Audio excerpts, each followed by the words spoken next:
So everyone, welcome to One More for the Road, a podcast of reviews, retrospectives, and other such nonsense. As always, it's me, Eric, and I'm joined by one of my best friends in the entire world, Mr. Felix Wind. Yeah, it's like I was like, oh god, which way am I? Which way am I like going? This way? But like, hi everyone. I forgot that I'm backwards. Hold on. Oh, yeah, I might be too. Honestly, am I backwards? No, you're correct. No, that's the wrong way. No, that's the wrong way. This is the right way. Yeah, this is the right way. Got this is the right way. I'm backwards. Okay. And you're backwards, but it's fine. It's fine. We all know what we're doing now. Yeah, true. Yep. This is the professionals. Hi everyone. It's good seeing everybody again, and I hope you've all been well.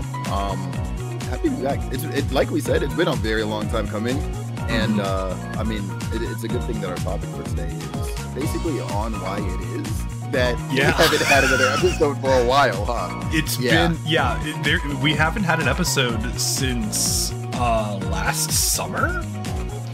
No way, it's been that long. It's been almost a year. It's been almost a year. Oh no! You let this happen. Well, we'll get to that because you've been on a journey. But yes, we thought we would take today and we would talk about both of our journeys through streaming, talk a little bit about streaming in general, and music's a little overwhelming. Oh, you're right. We'll turn it down. Is that better? Yeah, let me know how the audio is. Let me know how the audio is, and we'll make sure that we're good. Happy 4 years, yo, Chanti, thank you, and everyone who's come in since the change. Welcome. We're good now. It's better. Good. I'm glad. Let's go. I love it. We are professional professional podcasters with a professional podcast. Exactly. This podcast is sponsored by this water. Ooh, hey, thank you, water. Let's go. Thank you, water. You make my throat happy. Yo, happy 4 years. Thank you. It's been, this is my 4th year streaming anniversary today. And it's been a hell of a trip. Yeah. And by Kleist & Co. Yeah, it's sponsored by Kleist & Co. Oh, you missed the whole Canadian shopkeeper arc. Oh no, dude! You need to get caught up. There's some deep stream lore that's occurred. Oh my god. Okay, got it. Oh, I'm ready. Wait, I wonder. Hold on. Which of these is me? If I flip this. Wait, I can't flip it. Wait, what if I flip this? 1 second. Perfect. Now I'm facing the right way. Nice. It was bothering me. Yeah, that's fair. Yeah. But yeah, dude, we've had Canadian shopkeeper lore, man. You gotta catch up. Dang. But yeah, we'll get to that in a minute. Chat, you have at your disposal a very expensive point redeem of giving us our top 3 candidates. Our top 3. It is expensive. Look, everyone was complaining that I did not give them enough. I didn't give him I didn't put a thing for them to type in what the top 3 would be. Ratnox, give us your top 3. I am a professional streamer here. You like your points balance? Yeah, that's fair. Yeah, that's super fair. Yeah, I'm almost with a nice number of points, so I'm gonna hold on to them. Nice. You take back all your hydrating stretches. We're gonna figure it out. But yeah, Ratnox, give us what you would like to give us a top 3 for.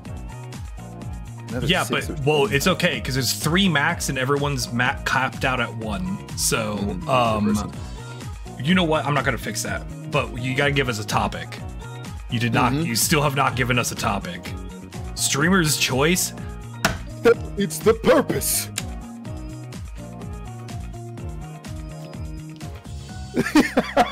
Yeah.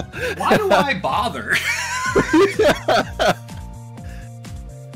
Why do I bother? Do you have anything else? Anything non-burger related? We have done burgers. It's true. We do. Wait, hold on. See, here's the thing. Hey, you can take your time. Yeah, take your time. I'm not doing anything. You know, I'm not busy. We're just vibing. Felix, speaking of vibing, how have you been, man? I haven't actually gotten to chat with you for a hot minute. Let me tell you. Choose your top 3 streamers. I've seen some things. You've been places, man. Yeah, it has been a ride. I've been okay. I will also definitely say, fully transparently, that I am probably on the verge of like being pretty like burnt out, not in content, but just being social. No, that's so my social battery is like pretty freaking low. And, no, that's super reasonable, man. Like I have fortunately not been very outgoing in the last month or two. Yeah. So I've got like I've got some social battery left in me, but like oh man. Sometimes I'm just like, man, I just want to hang out. Yo, Kevin! Yeah, right? That's the Kevin we love. Kevin Greatness. The greatest of all Kevins. One of 2 important Kevins in my life. It's and true. no, the fictional one doesn't make that 2. Okay. I see. And I did see that our top 3 is top 3 streamers. Oh. Top 3 favorite streamers. That makes sense, yeah. Okay. I'm like, man, I watch basically Felix and that's it. Yeah, that's fair. Ooh. I can think of 2 off the top of my head. I can think of 2 off the top of my head. The third one's kind of coming up short. Why don't you hit me with 2, and then we'll see if you come up with a third on the way. And that gives me time. I get to cheat with the power of time. I'm like, my biggest debate in my head is trying to pick or deciding on whether or not I should pick like the huge or among the huge renowned creators, or if I should leave them out. Because I mean, there are some of them that I the big ones. consume the content. Whatever. Yeah. All right. Yeah. So I gotta put Kim up at the top. Good old Amethyst. I will watch her any day, honestly, because there's always something going on in there. I do love when I get to raid into her, and then there's just some nonsense occurring over there. Every time. So Kim absolutely makes like top of the list. Whenever she's alive, I'll typically try and catch Pokimane as well. Yeah, I'm legitimately surprised by it. I don't think I've ever seen her content. I will say I don't tend to watch much of her peripheral stuff, so like her YouTube videos that are like actually like more focused on whatever, or I know she's like launched a podcast. Like I don't really tap in with that either. But I'll like watch her play Valorant or whatever, or like watch her go through like her ban requests or something. It's like just simple like fun stuff to kind of just have on in the background, and like listening to her talk and just be as transparent as I like to be or feel like I am is kind of nice, right? So I watch her rather consistently whenever she streams on Twitch, at least. And then third, probably be Teasy, to be honest. Yo. It'd probably be Teasy. Yeah, like I very much go out of my way to catch a Teasy stream. It doesn't matter whether I'm like not at home, I'm out with Denise or whatever. Like I could literally be chilling on the couch with her and we're supposed to be doing something, and I'm like, all right, but like Teasy streaming Friday Friday tonight. Like, you know, you sit down over there. Like I'm in here. I never want to miss a Teasy stream. Never. That's super fair. That's super good.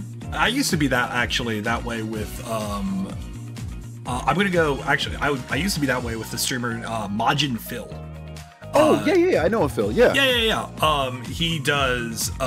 He used to do a lot of Majora's Mask speedrunning. Now he's kind of expanded out to all sorts of different speedrunning stuff and just kind of like variety streaming, lots of Pokemon.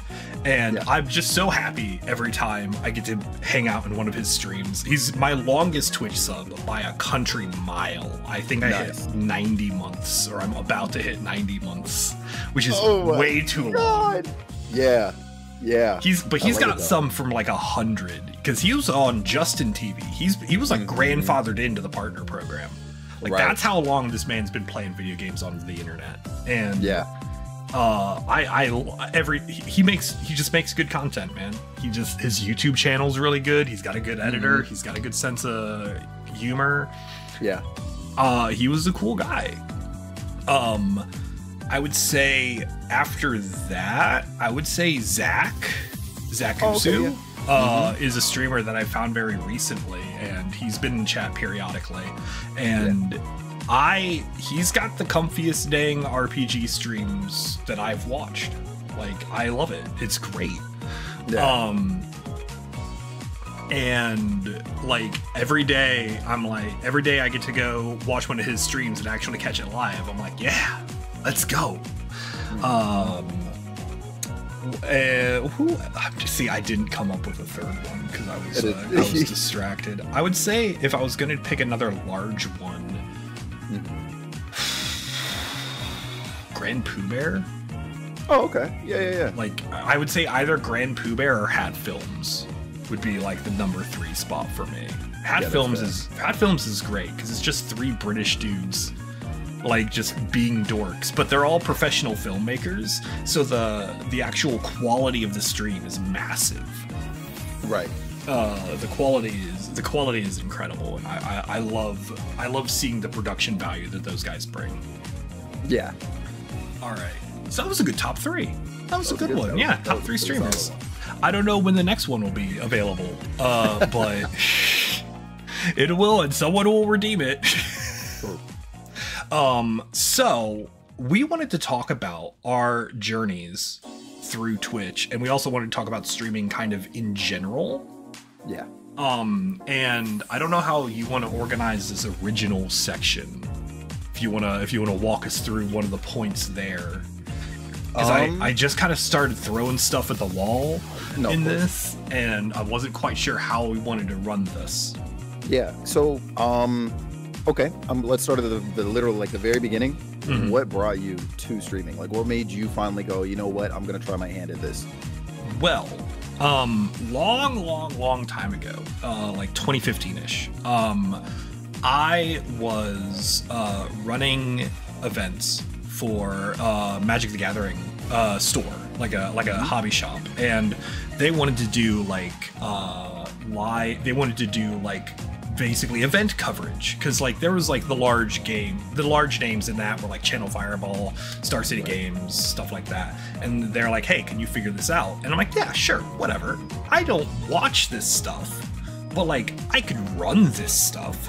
Yep. And so I did that for a while, and it was moderately successful, and it was fun. So then, like, after I left that job, I went back into teaching, and then there was a small event that occurred. You may have heard of it. And in March of 2020, Animal Crossing New Horizons for the Nintendo Switch was released. And everyone lost their jobs. Yeah. Yeah. And so I'm sitting there at home playing Animal Crossing for New Horizons for the Nintendo Switch, and my birthday was coming up, and I'm like, oh, what if I just tried my hand at streaming video games? What's a video game I want to stream? Mm-hmm. And I actually went with Fate Grand Order, which was a mistake, but we'll get to that. It's like a gacha game, and then I did that, and I basically started at like 10 CCV. Yeah. Like day one. Yeah. Yeah. And so, it was going okay. So yeah, that's what started. What about you? Interesting. I started off kind of as a Twitch mod at first. Like, I joined a few Mario Kart communities, and you know, I guess I'm charismatic or whatever. So eventually, like within the community, yeah, I would have thought, right? But eventually within the communities, I was asked by both like community and the respective streamers. There were 2 prominent ones I would say I frequented and modded for. And they asked me like, hey, would you ever stream? And I never really thought about it at the time, to be honest with you, right? Because I mean, if I was thinking about my tech, which I wanted to ask you about afterwards, I had like just a plain old Toshiba laptop. I could not tell you the specs. Okay, like everything was running off of that laptop. One monitor, like, you know, an extremely tiny desk, like all of that. And so I was just like, stream what? Who's streaming? I can't. You know, like, what are you expecting me to stream Mario Kart? Like, I don't have the facilities for that. Like, what are you talking about? I've seen the clips. Yeah. It was a rough setup, but you were doing it. Yep, that I was. Yeah, eventually I mustered up the the courage with the encouragement that I'd been receiving to give it a shot. And so, you know, we had our early days with freaking Pokemon Fire Red and Sonic Adventure 2, a little bit of Get Amped. We'll talk about. I'll elaborate further on those things later. But yeah, from there, that's kind of what sort of helped me take off there too. Dang. Yeah. I think my first investment was this very same microphone I'm using right now. So hell yeah. I've been using this microphone and this webcam for my entire career, basically.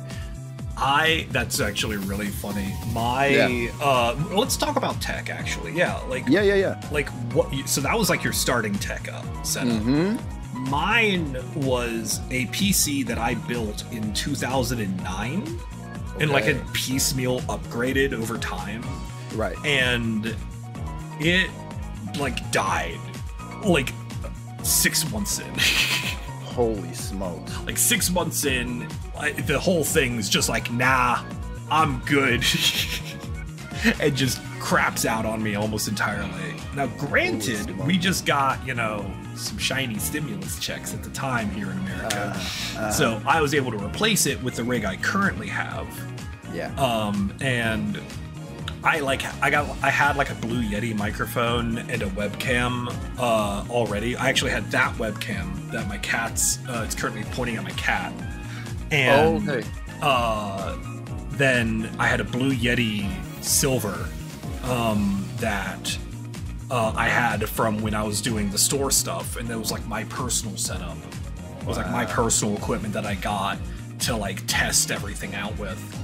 And so I just ran that, and I had like the microphone was literally sitting on my desk. I had these like god awful headphones, but I was able to do the stream, and I'd always done the stream standing. Like I have a standing desk, and I love it's so much easier for me to like just keep up the energy when I'm able to move like this. Yeah, no, exactly, yeah. And yeah, so like what was your first upgrade though? Like what was like the first major thing you're like, this is for the stream? It would probably be when I got these monitors and my first PC. Because I got everything like all at once one winter. I want to say it was literally like I remember pouring an entire tax return into my first like major upgrade. Yeah, like because I'd had the I'd had the microphone, had the webcam already, and then Damien got me my first capture card. What was your first capture card? The AverMedia Live Gamer Portable. I've never heard of it. Yeah, I know, right?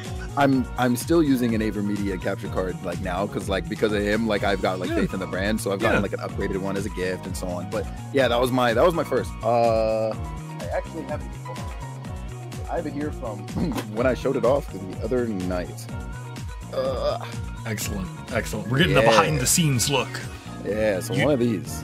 Ooh, shiny. I like the color. Yeah, like I like the red. I still have this dang like sticker on it to like cover up like one of the parts of it.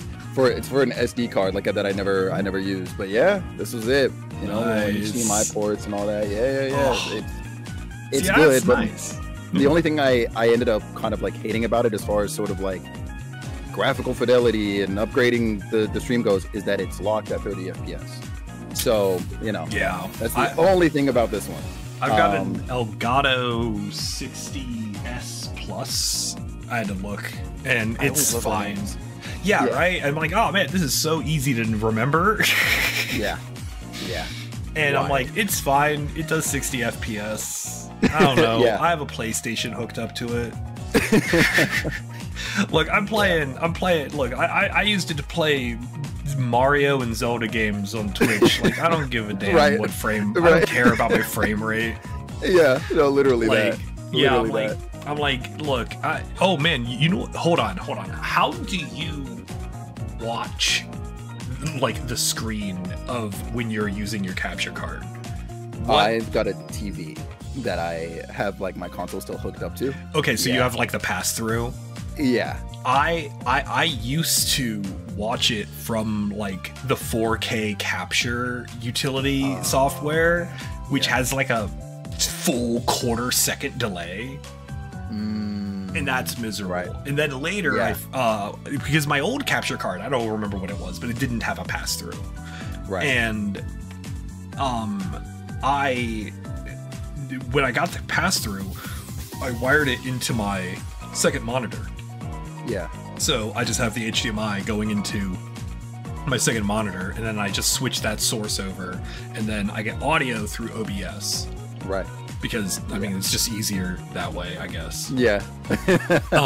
Especially now that I have the ability to capture audio based on the program as opposed to just the general audio out of the whole PC, which is really that's the best damn OBS plugin I've ever found. That was a huge upgrade.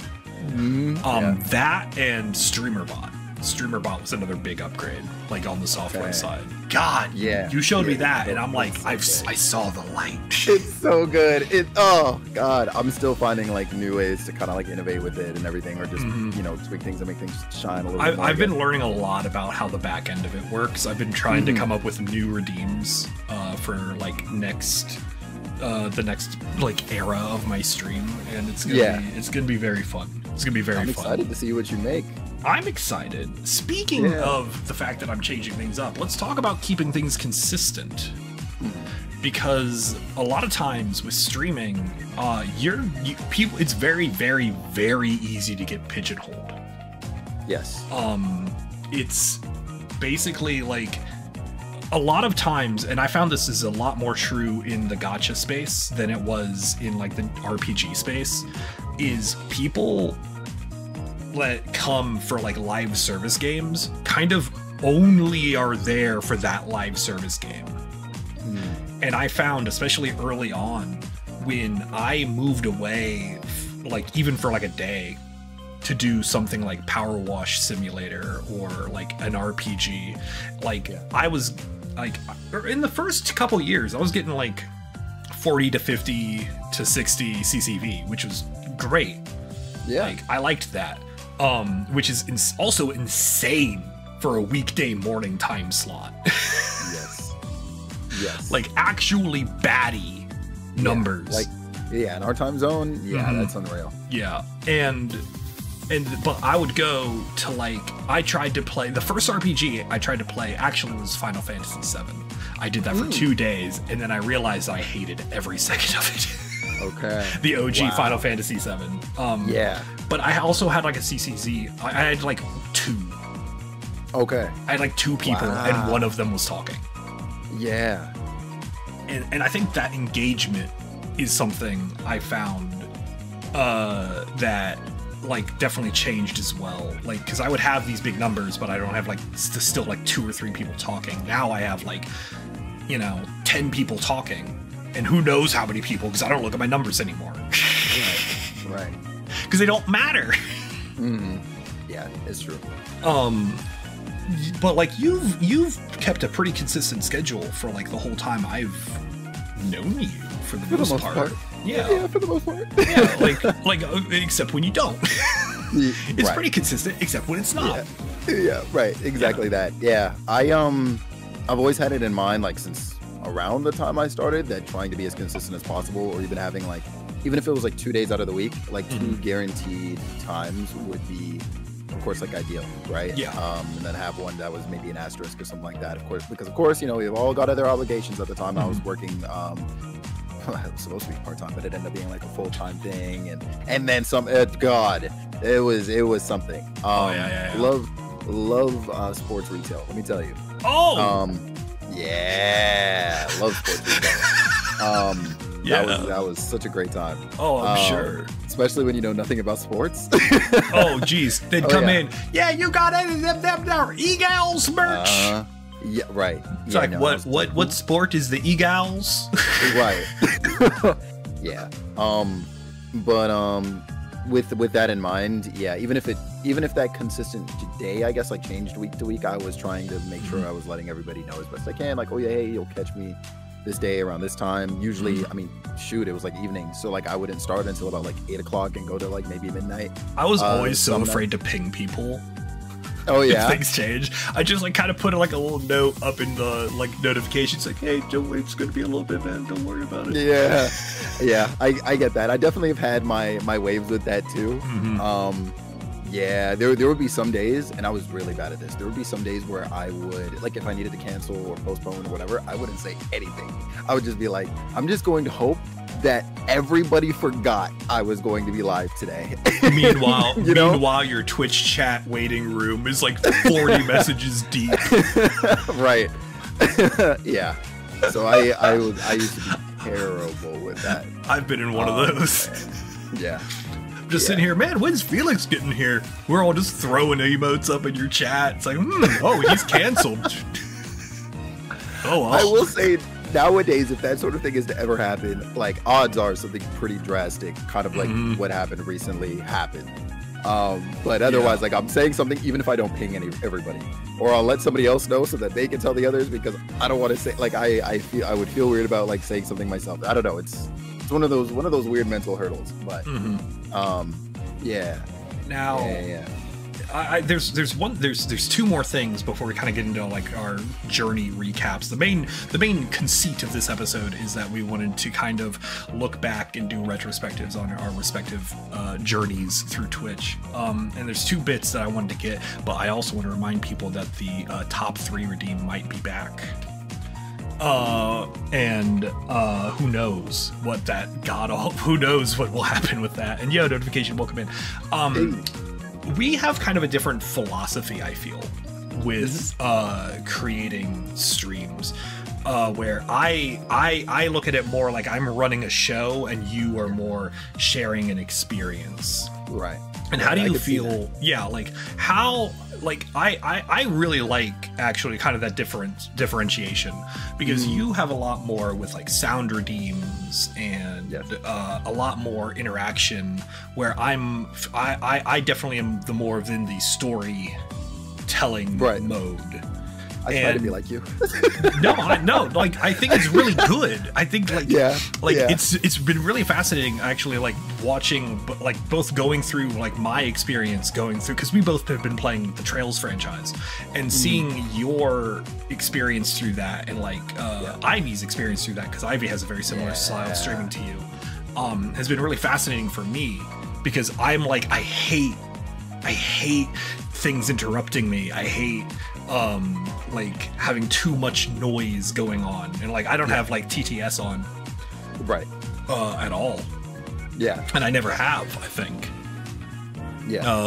And it's been a very fascinating thing, and I think that like when it's kind of reflected in our communities as well, like because I think we have like some of the best communities on Twitch. I'll brag about that. Like you have one of the most super welcoming chats. Like, and like super, like the energy is always super high up there. It's ridiculous. And it's great. Too much for me sometimes. Felix's chat is too nice. Yeah, I'm tired of them. I'm tired of them, yo. They're nuts. I love them, but damn it, they're too nice. They're too nice. It's I agree. We gotta turn the niceness dial down. We gotta start booting people. They gotta get voted off the island. No, literally, but unfortunately, that's what Monday is for. Because like on Monday, it's nothing but demon energy, and I'm like, where did this come from? All the time. Look, it never fails. Monday is the day we're all caffeinated. All right, it's the beginning of the week. We're like hungover from the weekend, and we all drank like 3 energy drinks that morning. True. All right, I had myself an amp energy, and we had ourselves a good time. And Jack has redeemed a top 3 soundtracks from any kind of media. That's cool. Now, I think we did do top 3 video game OSTs in one of our episodes, but this is different. Yeah, I do believe we also did, like, I guess actual like artist albums as well. We did do albums. I feel like Now I it's feel like like my top 3 albums change like on a daily basis, like depending on what day. Depends- yeah. If you were to give a Day. top album of all time, before we get into this top 3, top album of all time. Oh God. Yeah. I mean, honestly, right now with the way everything is, like it might be FF7 Rebirths. To be honest, like That's it's fair. you know it's really good. Like That's fair. really, yeah. That's like fair. I mean, otherwise, like I'm going to select one of the Trails games for sure. But like, yeah, no, Rebirths has really caught me in like many ways for like different reasons because it is primarily because of the use of like leitmotif. So Yeah, oh, you yeah. know, Dude, yeah. I need you to play Wise 8 because imagine a Trails soundtrack that uses leitmotifs. Yeah, GG's. Yeah, It's- that's it's- powerful. It is powerful. It's it's hands down my favorite Falcom JDK soundtrack. Yeah, Like throughout, it's like it's insane. If I were to do like a one, like any album of all time, like any album, any genre, like okay, you're allowed to make fun of me for this, but Hybrid Theory by Linkin Park. Oh, okay. Hey, listen. It's like I one of get my it. favorite, most consistent albums of all time. There I are get no it. bad tracks. Yeah. There's yeah, one I get maybe that. bad track, but I don't remember it, so it's okay. All right, best OSTs though. Can I just say the Lord of the Rings trilogy and then not have to pick one in particular? Can I just all like three? Can I just be like the Lord of the Rings and then not think Oh about and then my not goodness. have to remember which one has which songs? Because You're like, sick. like, look, what do you want? There's no way. He said, "You'll take that." There's Okay, no way. thank you. That's unreal.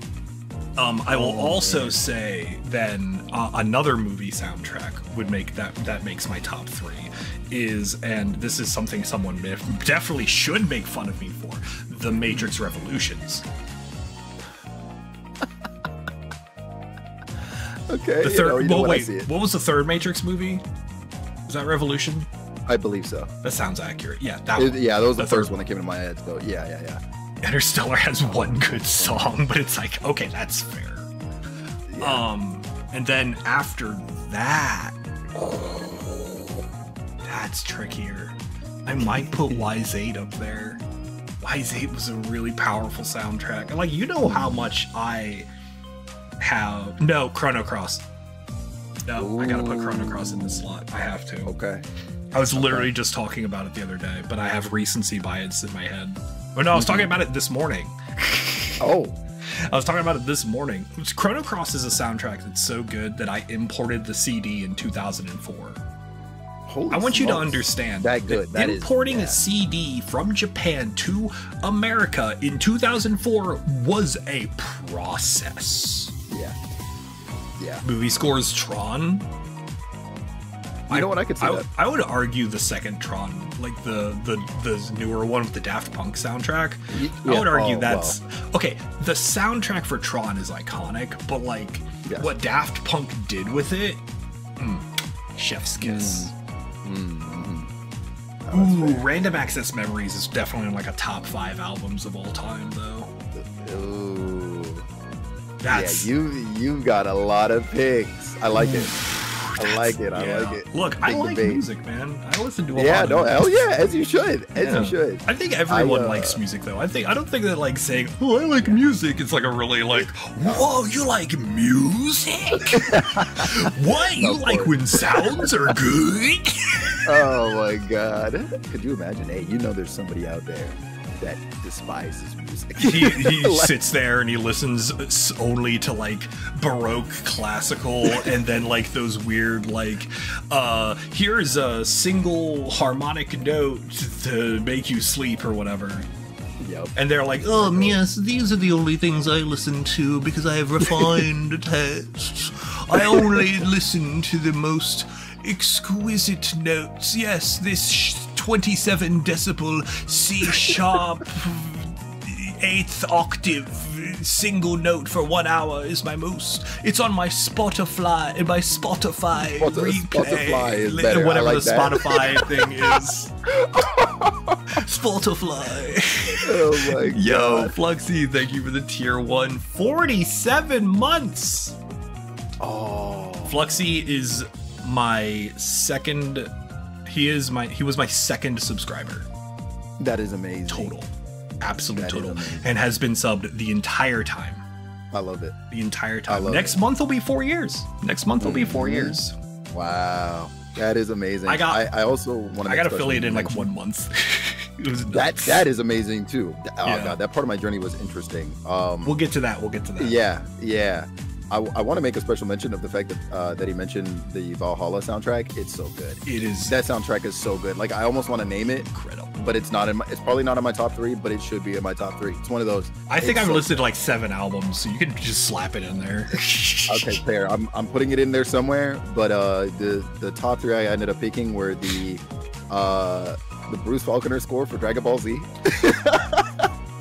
I love it so much, but of course that's like, nostalgia, right? So like maybe it hasn't aged well, but like anytime I think of DBZ, of course it's accompanied with that music. I need right? to know your opinion on 2 songs. Okay.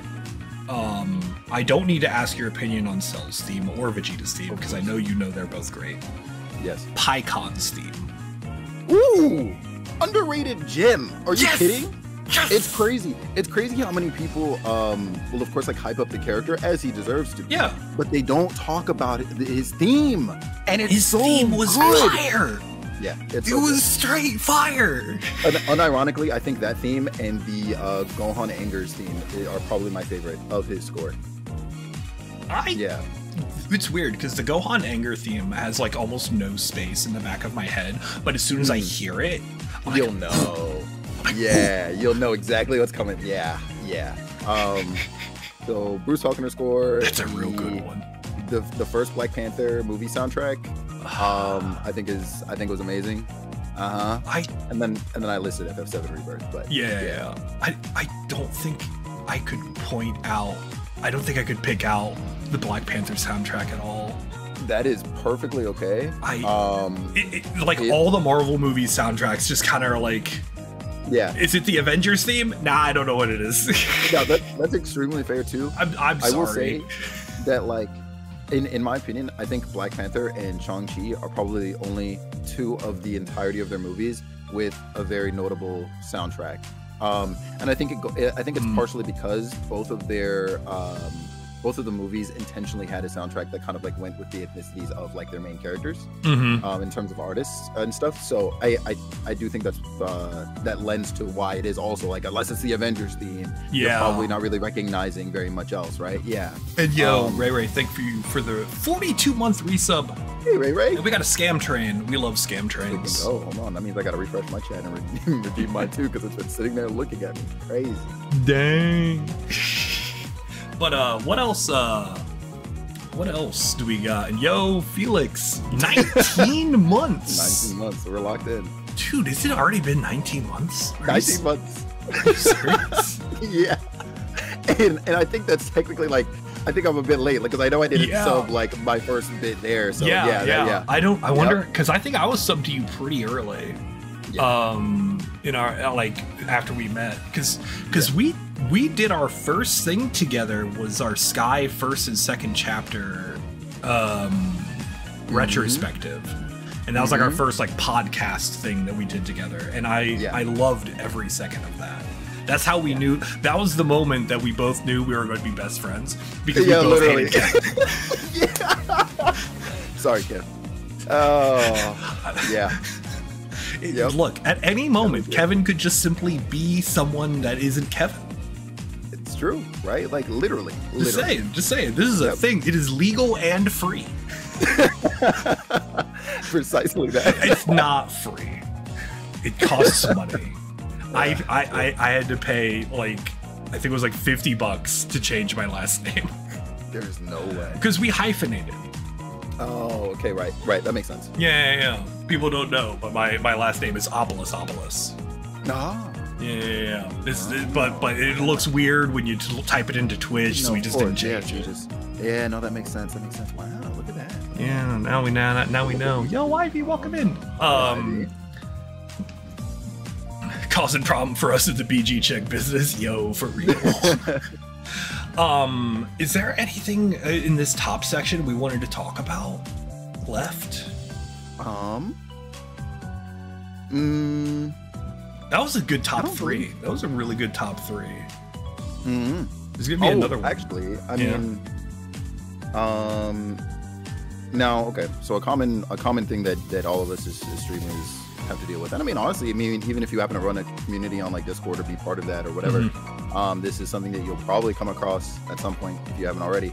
But when it comes to finding the problem person or people in a space, right? Is there any like method to the madness that goes behind dealing with that for you? I used to be like really afraid to get rid of like anyone. Really, I was like, I don't want to like alienate people. Like, what if, you know, you get rid of someone and they take like all of the people they interact with, and then it just cascades. Anymore, I'm just like, no, if your vibes are off, get out. Yeah, no, that's fair too. We're done. I'm just like, I don't have the tolerance of being like, I am making this space so I can relax and have a good time. And if someone is making the time not, if someone is making the vibes not correct, I don't want them anymore. I don't need, I do not require this validation. And I've been like that like on Twitter for forever. I have over 250,000 people blocked on Twitter. Holy smokes. Oh my god. And that's a lot. But like, and a lot of it's manual. Cause I just see someone being rude, I'm like, nah. And obviously like blue checks. They're just immediately out. Of course. If I'm not already following them and they have a blue check, like, nah, go away. I don't need your opinion anymore. You have more than one number in your name? Nah, you're done. That's fair too. It's Jover. I like scan chat really quick. I was like, do we have anybody in here with more than one number? But no, it looks like everybody's safe. Everyone is safe. Yeah, you can have one. Just and that's the number you're allowed to have. One. That's today's number. Yeah, Jack, that's right. Watch out. Incredible. But yeah, like I used to be like, so it used to be so hard, but I'm like, yeah, just protect your peace, like relax, you know, like you're not doing yourself any favor if someone's being an issue and you're just letting them continue to be an issue, because that's ruining everyone's time. It's definitely true. Yeah. The number changes daily, so watch out. It's true. Insane. That's definitely something I've been in waves trying to be more cognizant of. Unfortunately, fortunately and unfortunately with me, it's like I understand about myself that I sympathize and I empathize a little bit too much. And so there will be times where, because honestly, I already have somebody in mind, but like there's somebody that I could think of that absolutely kind of sort of embodies some of that, right? Like they whenever they appear, it's just like an energy switch, right? And it's just like, why are you the way that you are? Like, what are you seeking to get out of this interaction right now? That's something I'm always like, that's like one of the reasons I used to be like what makes you tick? Yeah. Is the music too loud, Ray? I can tweak it down just a little bit more. I can tweak it down a little bit more for you. Hell yeah. Yeah. So I'm still kind of debating on how it is I want to approach dealing with that person in particular, because I will also say that in their way of making things feel a little weird and uncomfortable, they're also not being offensive. Like, you know, like they're it's not like they're coming in and insulting people, they're not insulting streamer, you know, all that. Like, so they're treading like an incredibly fine line, like in a way that I've never really had anybody do that before. Because otherwise, otherwise I would be the type of person to either like ask or actively myself like rid of them, right? Or you know, before we give them the boot, we probably embarrass them on the spot, because you know it's like, hey, why did you think any of that was okay, right? Like I will say, like, despite the fact that I am emphatic and sympathetic, like I don't have an issue where it calls for it to like sit down and really like pick apart at something somebody has said, and I'll be like, hey, yeah, like, why did you think that was okay? And have them explain themselves in front of the class. And if, you know, depending on how that goes afterwards, it's either see you later or you fix up and you can stay. Yeah. Yeah. I definitely know that I was more lenient than I probably should have been. Understandable. For a lot of things, and now I'm like trying to be like, nah, if the vibes are off, just I don't even want to know anymore. Yeah. And it because like it just sucks up all the energy, and I'm like just here, and that's a problem. Yeah, you know, because especially like I think that people come, at least I think, I don't know, I think this might be the reason people show up to my streams, is because I don't know, I feel like it's kind of a comfy good time. It is. Like, we're all just kind of vibing. We're playing a stupid video game. I'm laughing like a hyena at stupid jokes that no one gets. It is an amazing time. Every time. Yeah, every time. Yeah, dude, and freaking like, and same with your stream. Like, it's such a nice place to be. Like, it's like I frequently like will have your stream up like either on my TV or something, especially like right after I finish up my stream. I'll throw you up on whatever screen in whatever room I'm going to be in, and then I'm not able to chat usually if I throw you up on the TV, because Twitch Mobile is a super perfectly functioning platform for use of IRC chat. Yeah. But but you know, it's like it's the best place, I think, to be on Twitch. I appreciate that a lot. I appreciate you. Yo, and you know, you obviously, and your community here. Hi, everyone. Hi. You definitely all like have a part in what has made my space the way it is today. And of course, like, I'll elaborate on that further as we talk, but like, yeah, like I absolutely owe this place right here, like this channel, all of you, like, you know, like some of the hugest thanks. So there's that. Y'all did good. Yeah, yo, like, holy smokes, unreal.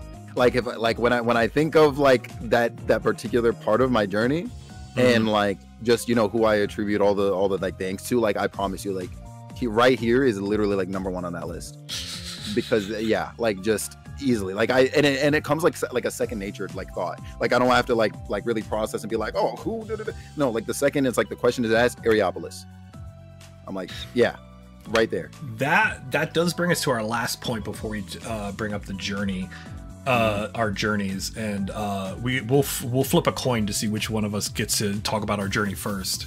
I have a big coin somewhere. Is like the phrase, the chat reflects the streamer. Do you take stock in that phrase? Absolutely. Before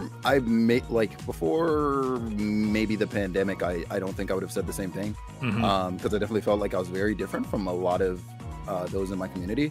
But I realized after becoming a lot more transparent and like outward with like some of my thoughts, feelings, and so on and so forth, like, I've definitely seen more people sort of like adopt similar ideals, and they you know, they put that into practice, and that has been amazing, honestly. Yeah, like, I think both of us, we've both done a lot with like charities, and we both have a lot of like political stances that like we are like, yeah, we're gonna do stuff for this periodically, and like, I've done stuff with like Players vs. Cancer. You've done stuff because Andromeda Arcade, like, one of the primary purposes of that team is charity, like, at the end of the day, like, and you guys have done, it's like, you're honestly like the coolest team on Twitch, and I don't think so too. I don't think y'all get enough credit for what you do, and especially you as kind of like the leader slash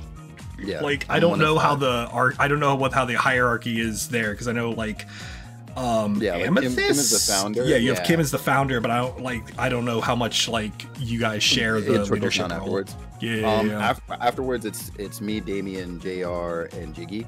And it's a real exclusive club too. Else. Like it's one of the like you have what like 40 members? Almost 50. I think we're at 47.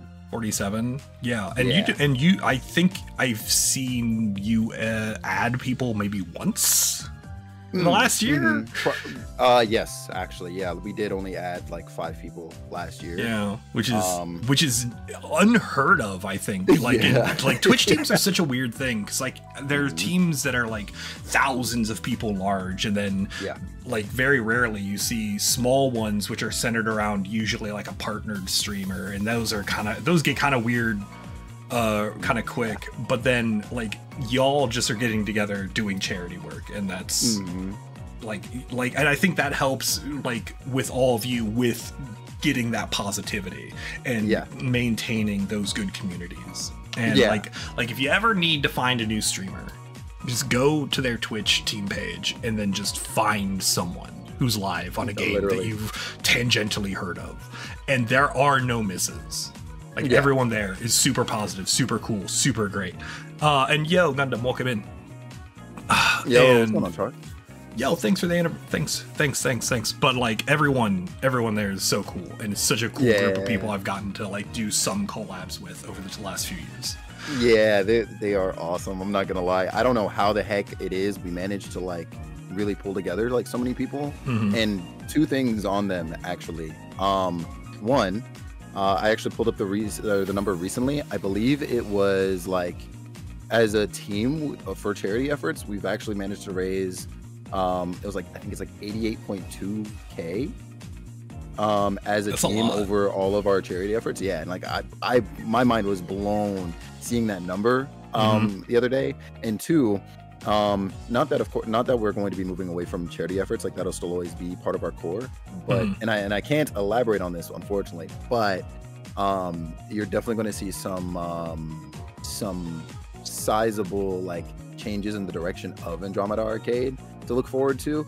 Yeah, my Sundays have been completely taken over by like 2 to 6 hour like leadership. Oh my god! Like yeah, I kid you not. Like yo, so you guys are cooking. We're cooking. It's crazy. Yeah. Yo, how? Yeah. Yeah. That's I know. Nuts. Yeah. That's crazy. Yeah. So I haven't heard of this. This is like everyone hearing about this. Correct. Yeah. No one outside of Felix's meetings knew anything about this until this moment. Tell your friends. Tell your enemies. Tell the person in the cube next to you, because I know we all know you're listening to this at work. We all know. Look at the person next to you. It's like Andromeda Arcade. They're making changes, and then do not elaborate. Nope. No matter how much they beg. It's one of my favorite like running gags. Is like I'll say a word out loud or something, and I'll be like, "Ooh, that's a fun word," and then I'll look at camera and be like, "Why don't you say that out loud, just right now? No one's listening. Just say egregious." No one cares. Just say it. It sounds good on the tongue. And I don't know if anyone does that or not, but I'd like to think at least one person is. Right. And then just confusing their office mate. Dang, Ratnox, you're so right. Oh my god, I just heard this. Yeah, like that's cool. I forget what my original point here was. I had a thing, and then we went on this tangent about how cool you and your teammates are. Because I just want to gas y'all up. Please, I appreciate it. All right. Yeah, what? Yeah, I'm thinking about it. I don't remember. Oh, we were talking about chat reflects the streamer. Well, yeah. I also put some stock into that phrase myself. Because I like to think that like I've definitely curated a great group of gremlins. Yeah, and one thing that is like shared among all of you too that I find, and this isn't necessary, like this might be more of a sort of like coincidence as it is an actual like, oh, this is a community thing, but like all of you are incredibly knowledgeable on like so many, like so many different things. Of course, like the common denominator is whatever flavor of JRPG might be on the screen at the time. But like, you're all incredibly like just intelligent, you know? I love that. I think something that I've found really fascinating, which is kind of a boon of my current time slot, is most of my viewership trends much older. Yes, my viewership trends significantly older than the average. Because, you know, it's people listening to stuff at work. It's people can't really watch me in school or after school because that's not when I'm live. And I think that because my chat trends older, we have like a varied expertise of just having people who have played these games, having people who have lived a lot of experiences, and because I also have a large European audience, we have a lot of different disparate cultures, and that brings another level of like mixed flavors and mixed expertises. Say expertises out loud right now in your office. Oh, here we go. Oh my god. Unreal. And like European here, expertise is that's a good word. And yo, Ninja Quay. Yo, you dropping gift subs to Kevin and Kai. Thank you so much. And enjoy those emotes and ad-free viewing. And oh gosh, it's still happening. Jack. Oh no. We're gonna get another scam train at this point. Oh no. Is it Quay or Key? I've never asked. As far as I'm aware, it's Quay. He's never corrected me, so. Well, now we have to know. We have to know. It's the content we crave. Oh my gosh! If we should have been calling him Ninja Key this whole time, Could you imagine? Felix is correct. Okay, it's Quay. All right, cool. Like, could you imagine? Yo, it's like when they made the X blade in Kingdom Hearts, but you're supposed to call it the Key blade because it's like the Greek letter key. But like, why would you do that? Why would you do that? Do you no more, man? Why? Anyway. Hey, the heck? You guys are insane. You, everyone here is nuts. Is it time for us to coin flip for? Let's do it. All right. Hold on. My desk is currently covered in various mail coupons. I have to find my coin. I didn't prepare for this moment. Worst case, where to Google go? Coin flip. Oh, yo, Google coin flip. Yo, that was pretty cool. Oh, I have a nickel. Oh, let's go. All right. Heads or tails? Heads or tails? I'm calling tails. Heads. You go first. Damn. I had a comically large coin on my desk. I found it. It's the coin from the Legend of Zelda Breath of the Wild Collector's Edition. I love that, actually. That's cool. Yo, I collect collector's coins from video game stuff. I was about to say, so would that include like the ones that you would get in like Pokemon card packs? Sometimes, yeah. I used to have a smaller collection of those, but no, I have like the Octopath Traveler coin. I have that one. I have the Mario Odyssey coin. Nice. I don't have a 50 Mira coin because the stupid box set for that is like $300. Yikers. And that's when you can find a listing. Right. All right, hold on. I'm gonna grab a soda real quick while we're. Yeah, do it up. Oh, gosh. Yeah. I'm gonna get more caffeine because it's Friday night. True. Well, Friday afternoon. Wait, are you streaming? I will be. Oh, excellent. Good, good. So we have 2 hours. We have a hard limit here. Ish. Yeah, maybe technically a little bit less because I'm gonna be streaming with freaking Goofy Quay over here. Yo, gonna be running some way out today. Yeah. Yo, enjoy. Quay, enjoy that egg emote. The egg emote is useful for basically all things. There's nothing that like the egg emote expresses all possible emotions.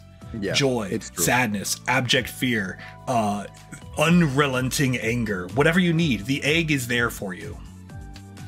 It's unfortunately true. I love the egg. It's one of my favorite. Did I ever tell you the story of the egg emote? You did. Okay, you good. Yeah. Can I tell the story and then we'll get into your journey? Absolutely tell the story. Cool. So the egg emote showed up randomly when something people may not know about me is I am kind of a weeb. And I kind of like that Genshin Impact video game. So Genshin Impact is a video game that has a character named Kalei, and there's like this thing going on. Like all the Genshin characters have like a Discord where people who are like, "Oh, I want to learn more about this character." That's where you go for the Discord, right? And then Kalei had a Discord, and then all of them have really good emotes. Okay, and then. Oh no, my stream crashed. Uh-oh. All right, we're back. We did it. Oh, we have to run the ad. We have to run the ad so nothing bad happens. So everyone chill for a minute. That's insane. We can redeem another top 3. Oh god, you're so right. That is insane. You're so right. Should you refresh? Yes, if you can refresh. We're gonna run an ad real quick, and then we'll be back with one more for the road. Oh yeah. What a fun time. Yo, Shy, and welcome in everyone who I missed because everything broke in my house all at once. Oh, but yeah, anyway, hold on, what was going on with this hash browns? Or are we not touching that? Or are we just getting into your thing? No. Radnox mentioned he likes like corned beef hash, and we all just sort of like collectively agreed that that's a good combination. Yeah, it's good. Yeah, no, I'm in. Yo, Quay, Sylveon and Shy, and all these other cool people who are getting gift subs. What a good day. What a good day. All right. We're going to talk about your journey. Yes. Wow. Where do I even begin? It's almost been 10 freaking years. I'll start there. It's almost been 10. Like, to break that down the other day had me like, maybe I'm gonna find something else to do because this is a little crazy. 2015 October were at least my first recorded streams according to Sully Dome. And I started with a little game called Get Amped 2, kind of. And I know at that time, I was mostly just streaming to like friends I had on Skype or whatever, right? Like this community I had kind of like coming into it. I was just like, yeah, you know, like screen sharing technology isn't really great right now, but I could stream on Twitch and you could see it that way at a 30-second delay, and that might be better. Yeah. And so I definitely did a couple streams, running it like that at first, but then around then as well, that's when I also transitioned into I did South Park Stick of Truth for like a couple of days, I think, or a day. That's about as long I would tolerate that game. Yeah. I did Sword Art Online Lost Song. That was an interesting time, because I dove into that knowing, the SAO anime at least, and having watched what was available at the time, and being very confused. I remember being very confused going into that story because I guess like they follow the path of maybe like the actual novels writing or something like that. So there was just a bunch of elements and parts of the character development that I had no idea about. I was just like, okay, cool. All I understand is that I can fly because this is based on the Alfheim online stuff, and sure, I swing sword very good. Yeah, it was a great time. Yo, Kirito's swing sword very, very good. Yes. The best, you might even argue. honestly, kind of ridiculous. And what else? I did mention Pokemon Fire Red earlier. I did a little run of that. I never completed it. I've noticed that about myself though. Like, aside from, I think like the big mainline titles in recent years, and then what's it called? I guess like the Diamond and Pearl remakes that came out also recently. I don't think I've ever completed a Pokemon run on stream. Hold on. Yeah. Wait, the Diamond and Pearl remakes are like one of the only ones you've completed on stream? Yes. Only gotten, like, I've gotten the post game. Okay. Yeah. Otherwise, it's been like Sword and Shield, or I guess I should say Pokemon Sword, Scarlet Violet, or Pokemon Violet, and Arceus. But I don't think in my entire history of streaming anything Pokemon related, I don't think I've ever finished a Pokemon run. Wow. Yeah, like I managed to fall off of them, I guess, early enough or something like that, like part ways in. I'll get like 4-ish badges in, and then I'll be like, all right, I'm gonna play something else. I've experienced this Pokemon enough. Yeah, basically. My Pokemon experience is so weird because like I played Legends Arceus, and I like 99% in that game because Bonsly is not in that game.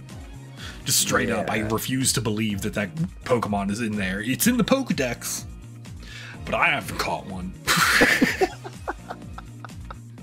Holy smokes. When I learned that you have to catch everything to basically like actually finish that game, I said, oh no, I'm good. Yeah, I tried, but then I had just Bonsly left, and I streamed like 8 hours of just trying to get this stupid Bonsly. Yeah. And it never showed up. And I was complaining about this the other day because the only information sources we had were like random like IGN wiki or whatever. Right. And I miss players' guides. Yeah, same. Because I didn't believe the information that I was receiving from this stupid wiki. Yeah. And also, like, when you're looking stuff up on a wiki, you're gonna get all these like the information is just so poorly organized. It's not a good manner of presenting information. But that's the only way we do it now. So that's true. Yeah. Sucks to suck. Yeah. Let's see. I remember around the time too, like I was more than I am now. Like I was very, very like just hyper focused on any and everything I was saying. Not because I was worried about like doxing myself or anything like that, but because like I didn't want to say something that would get me canceled or like turn people against me or whatever else, right? So I was playing up the I guess the facets of myself that are positive, right? Like I was just extra nice to people and so on and so forth. Or in order to avoid saying things, I would also oftentimes remain a bit quiet. So you know, like I would go a long while without like actually making any sort of like commentary or whatever else. I understand that. That's how I was when I was first starting out as well. Yeah. Well, right. I think in general, like as a streamer, I think this is true even now. Like we're playing a character. Yeah. Right? The character is ourself, or an idealized version of ourselves. And I feel like the longer that a person streams, the closer that character comes down to the baseline of who you are as you become more comfortable in the proactive streaming and being online in these spaces. You nailed it. Yeah, exactly that. Yeah, and so that, like, a lot of that is around the time, that I had started. At the time, shoot, like, you want to know what the partner requirement was at the time? Because there was no affiliate program when I started, right? So it was kind of crazy if I remember. It was nuts. You needed 500 concurrent viewers in order to like apply for partnership. At the time, what my intended desire was going to be was to establish myself on YouTube first, because you could apply at any time, right? Like you didn't have to like, actually wait to hit the accomplishments in your like, in your dashboard or whatever. In order to unlock the application, you could just pull up and apply anytime. They'd read it over and, look at everything else, blah, blah, blah. So it would have helped because I think they even check for it even now. Like if you have it as an option, that you can apply with your YouTube account, and they would just look at YouTube following, et cetera, right? Yeah. And so they can determine it based off of that. Yeah. So at first I was thinking to myself, like, maybe I figure out what I want to do with YouTube, and then I go really hard with that and so on and so forth. But then I met my first big hurdle. I didn't have the hardware to even begin that process, or at least I didn't feel I did. Yeah. And then also, of course, I didn't know how to edit either. So I was like, well, I still maybe don't. I throw that one. You do great. Don't even. But yeah, like so those two big hurdles like really just had me like, okay, maybe that's not the route. I'll just, you know, ride with the waves and hope I get 500 freaking concurrent somehow if things go that well for me, right? Yeah. But I mean, even back then, like I was still also very happy with where I was at. Like yourself, I kind of had a bit of like a head start when I started, right? Considering I had picked up only because the community was interested in me starting to begin with. Yeah. So my first couple streams, I think I probably have anywhere from like 5 to 14-ish averages on those streams. Yeah, right. So I started out like pretty well, all things considered. That's something I think a lot of people don't really realize is if you're going into streaming and like you're just going in randomly, like you're gonna have a long time. No, like most people are going to have a very long time where they're just streaming to an empty room. And I was very fortunate enough to not have that phase. Like I think both of us are fortunate enough to not have that phase because I don't think I would have stuck with it. Yeah, no, 100%. At all. Yeah, understandable. Honestly, that. Yeah, and I've had a couple like random YouTube projects. Like I like something that a lot of people don't know about me is like I've been making YouTube videos since like 2009. Yeah, and like, you know, they have like 40 views or whatever, and like, you know, that's fine, whatever. Yeah, right. Like, and so like with this thing, like we both got it off. It's a good start. I'm sorry. I'm sorry. No, you're good. No, you're good. No. Yeah. Let's see. I remember streaming a lot of Rocket League back then too. I'd do that in waves. Do a few community games where we'd like, you know, get a little squad of 3 going and just take on people online. That was a good time too. But I also remember in that time, because I didn't have my capture card yet, I would also like have those times where I'd stream off the laptop and then I would stream off my PS4. And that was a wild time because of course, like, you know, there's like big like just microphone differences and everything too. Oh, right? yeah. Like, because you have to use like the mic from the controller or something, right? Yeah.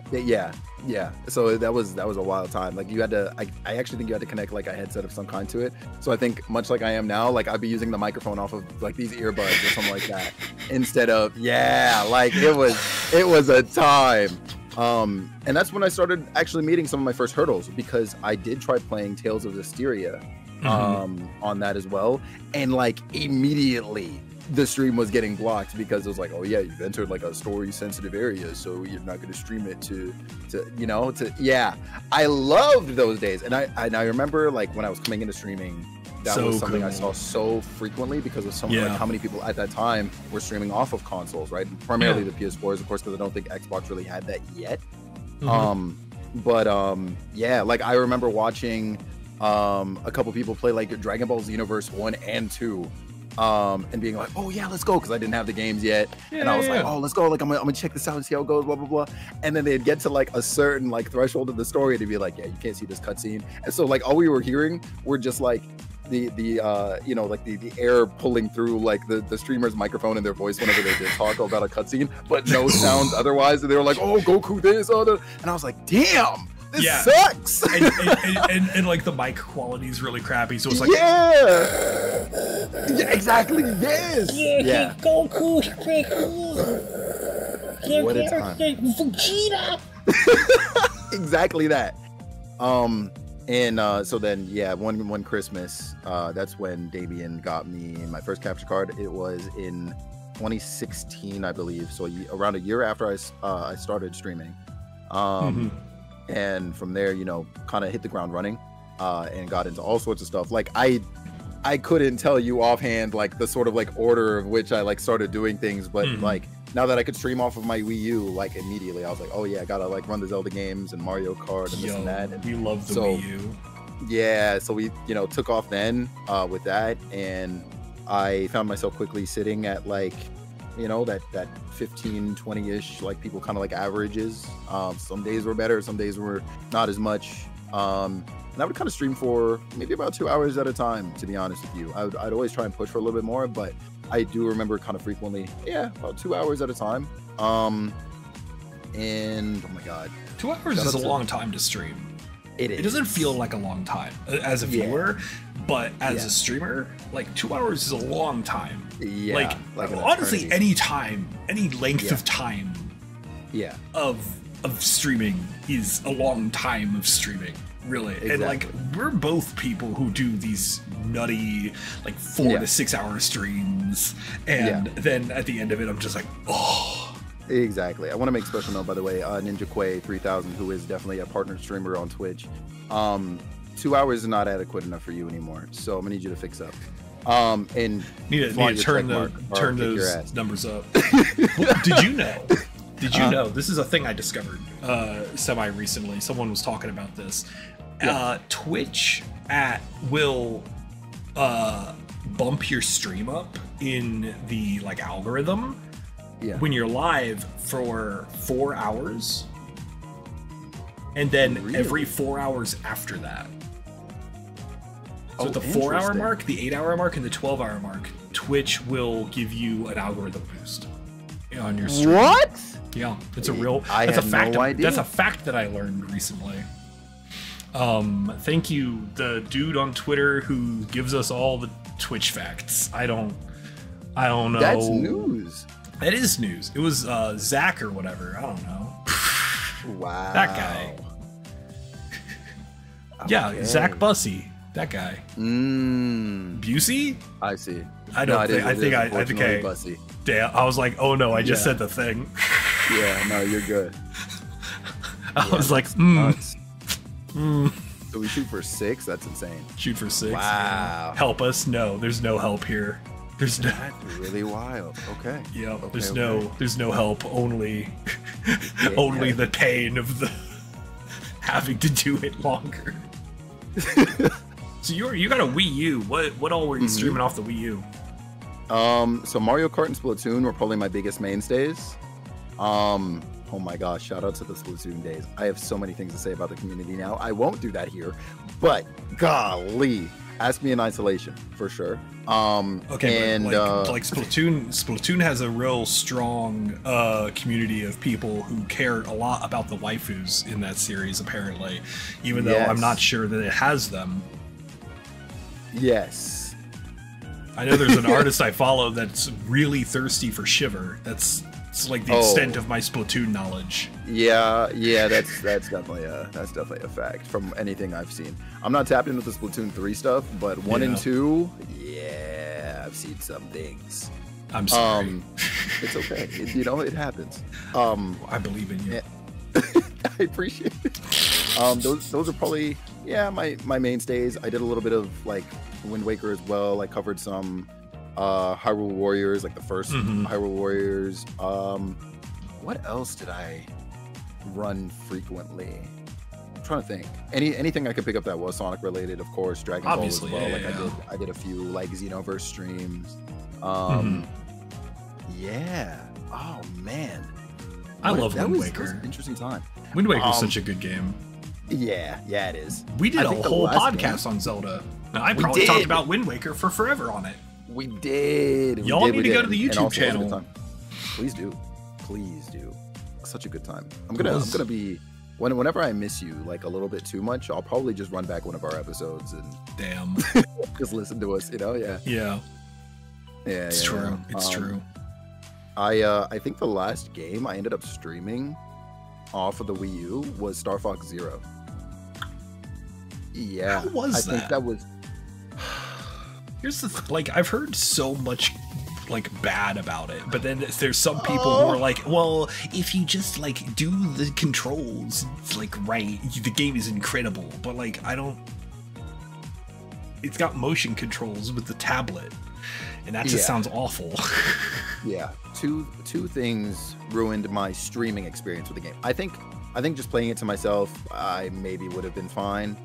But streaming it was a nightmare for me because I bet. One, the comms of the characters comes through off of the gamepad. So and you can't change that. So imagine you're seeing of course the dialogue, whatever else come up on the screen, I think, but you're otherwise only hearing their comms through the gamepad. So I had to kind of awkwardly play with the gamepad kind of towards the mic, while also doing the motion controls because I wanted to make sure they could hear the comms because I thought they were cool. Doesn't Rebirth have something where like people can talk through your mic or through your controller or something? If Rebirth does, I likely have that turned off. I feel like the setting that I turned off. I don't know why I think that was a thing. It might not be a thing. I might have just made that up wholesale. I will say there is another game that does have an option for sound to come through the speaker. I think it's Stellar Blade. Tales of Berseria has that. Oh. Yeah, all the skits come through the mic. They have the option of coming through the mic on the controller, and I hated that.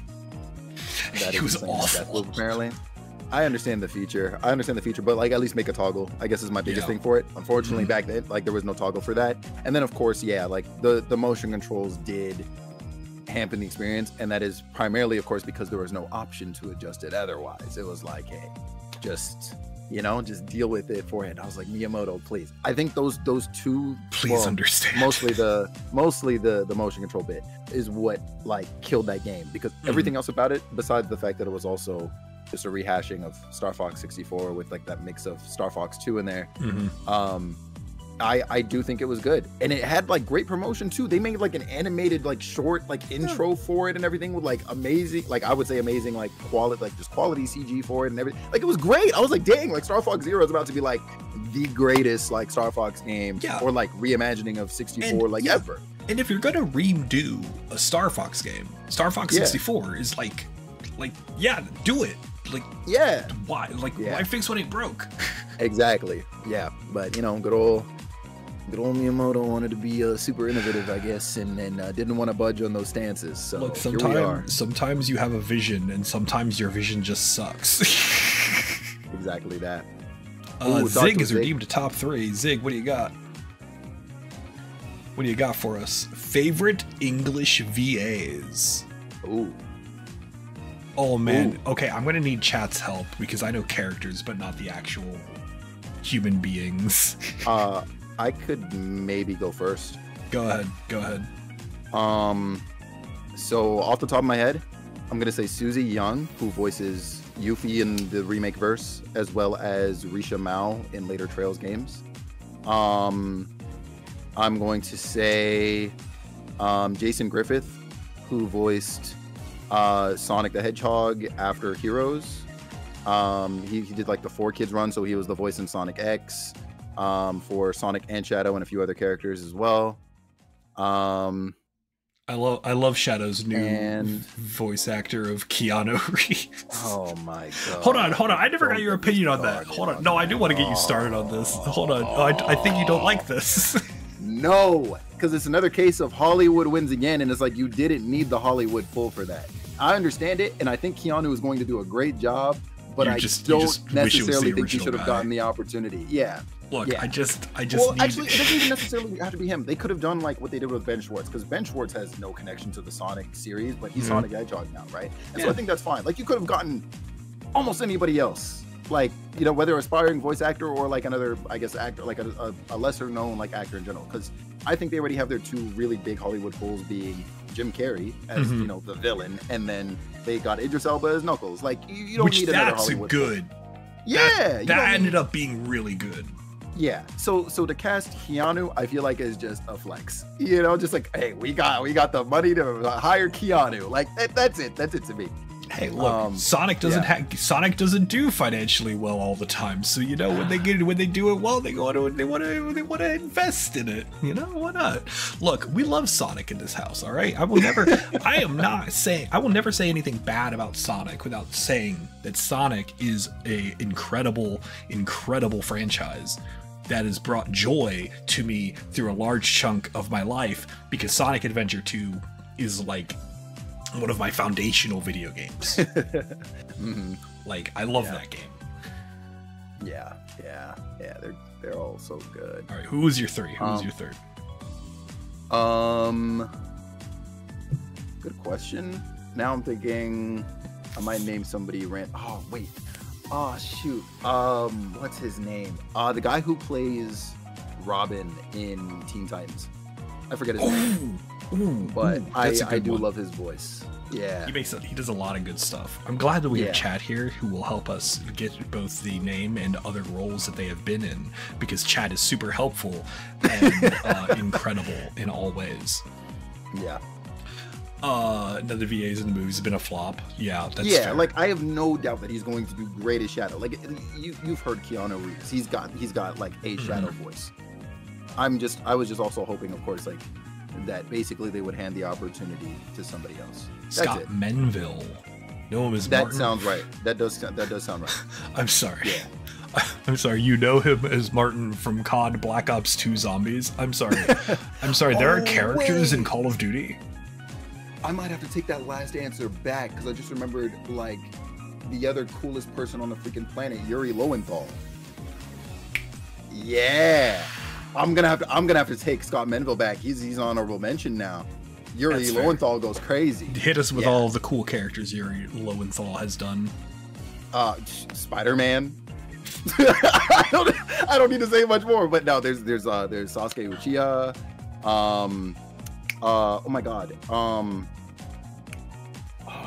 He's been memed several times as a voice in Helldivers.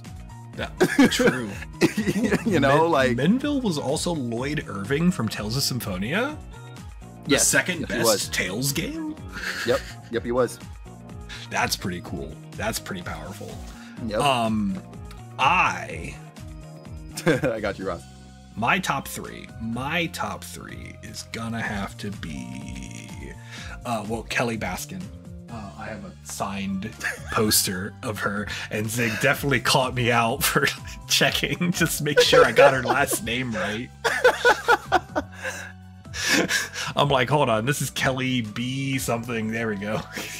I'm so bad at VA names. Yeah, you and I both. Whoever voices Una Crawford in okay. the Yeah, Trails yeah. franchise, I'm so unreasonably excited for you to finally get back to Trails. You have no idea how bad I'm itching. Erica I literally have abandoned Harlacher, thank you. I'm so excited though, because like Una is probably one of my favorite characters in like anything ever.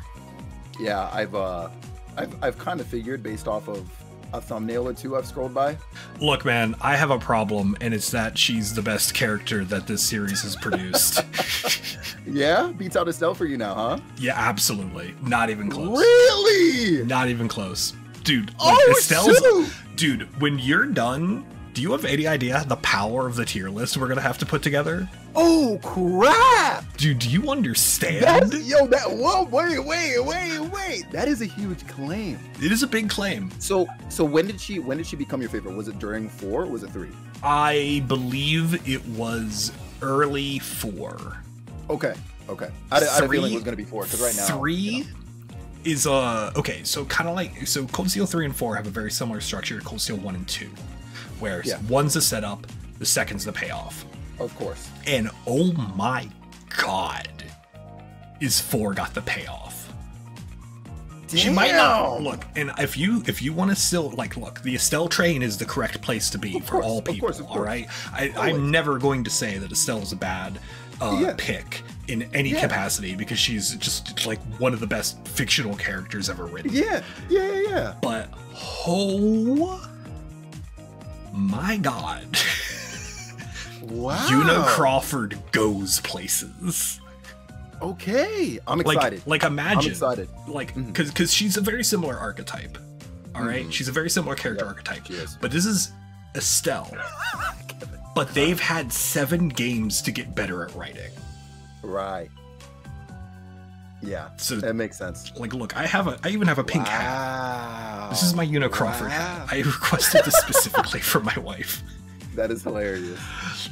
Oh, you better see Trails on Felix's schedule next week. Yo, I mean, Yeah, I don't know about next. We're skipping ahead. We can skip ahead, but like since this is a good little segue into it. When can we get Trails back? Make that announcement. Let's bring this positivity into the world. So I'll tell you how next week is looking. Right, my birthday is on Monday. So Happy birthday. Thank you. I don't know exactly what I'm going to be doing on the day. Like we're 3 days away and I'm still planning. So here we go. but I'll be running kind of like whatever, probably another like Mario Kart, Party Animal, whatever sort of day is what I'm anticipating, at least, right? Then Tuesday, I'm hoping can be the focus day for when I, am doing more Rebirth and stuff. So we'll see how far I get. I don't think I'm going to play Rebirth, but you've played a lot of Rebirth. I'm scared. How many hours do you have in that? Because I'm still far behind. Something like 64 hours.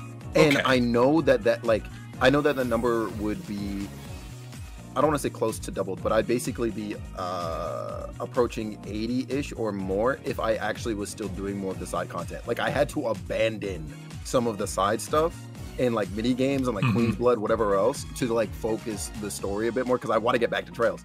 Yeah. But I'm itching. Okay, I might seem controlled. I promise you, I am itching. Y'all have not seen the DMs that we've shared on this topic. He wants this as much as y'all do.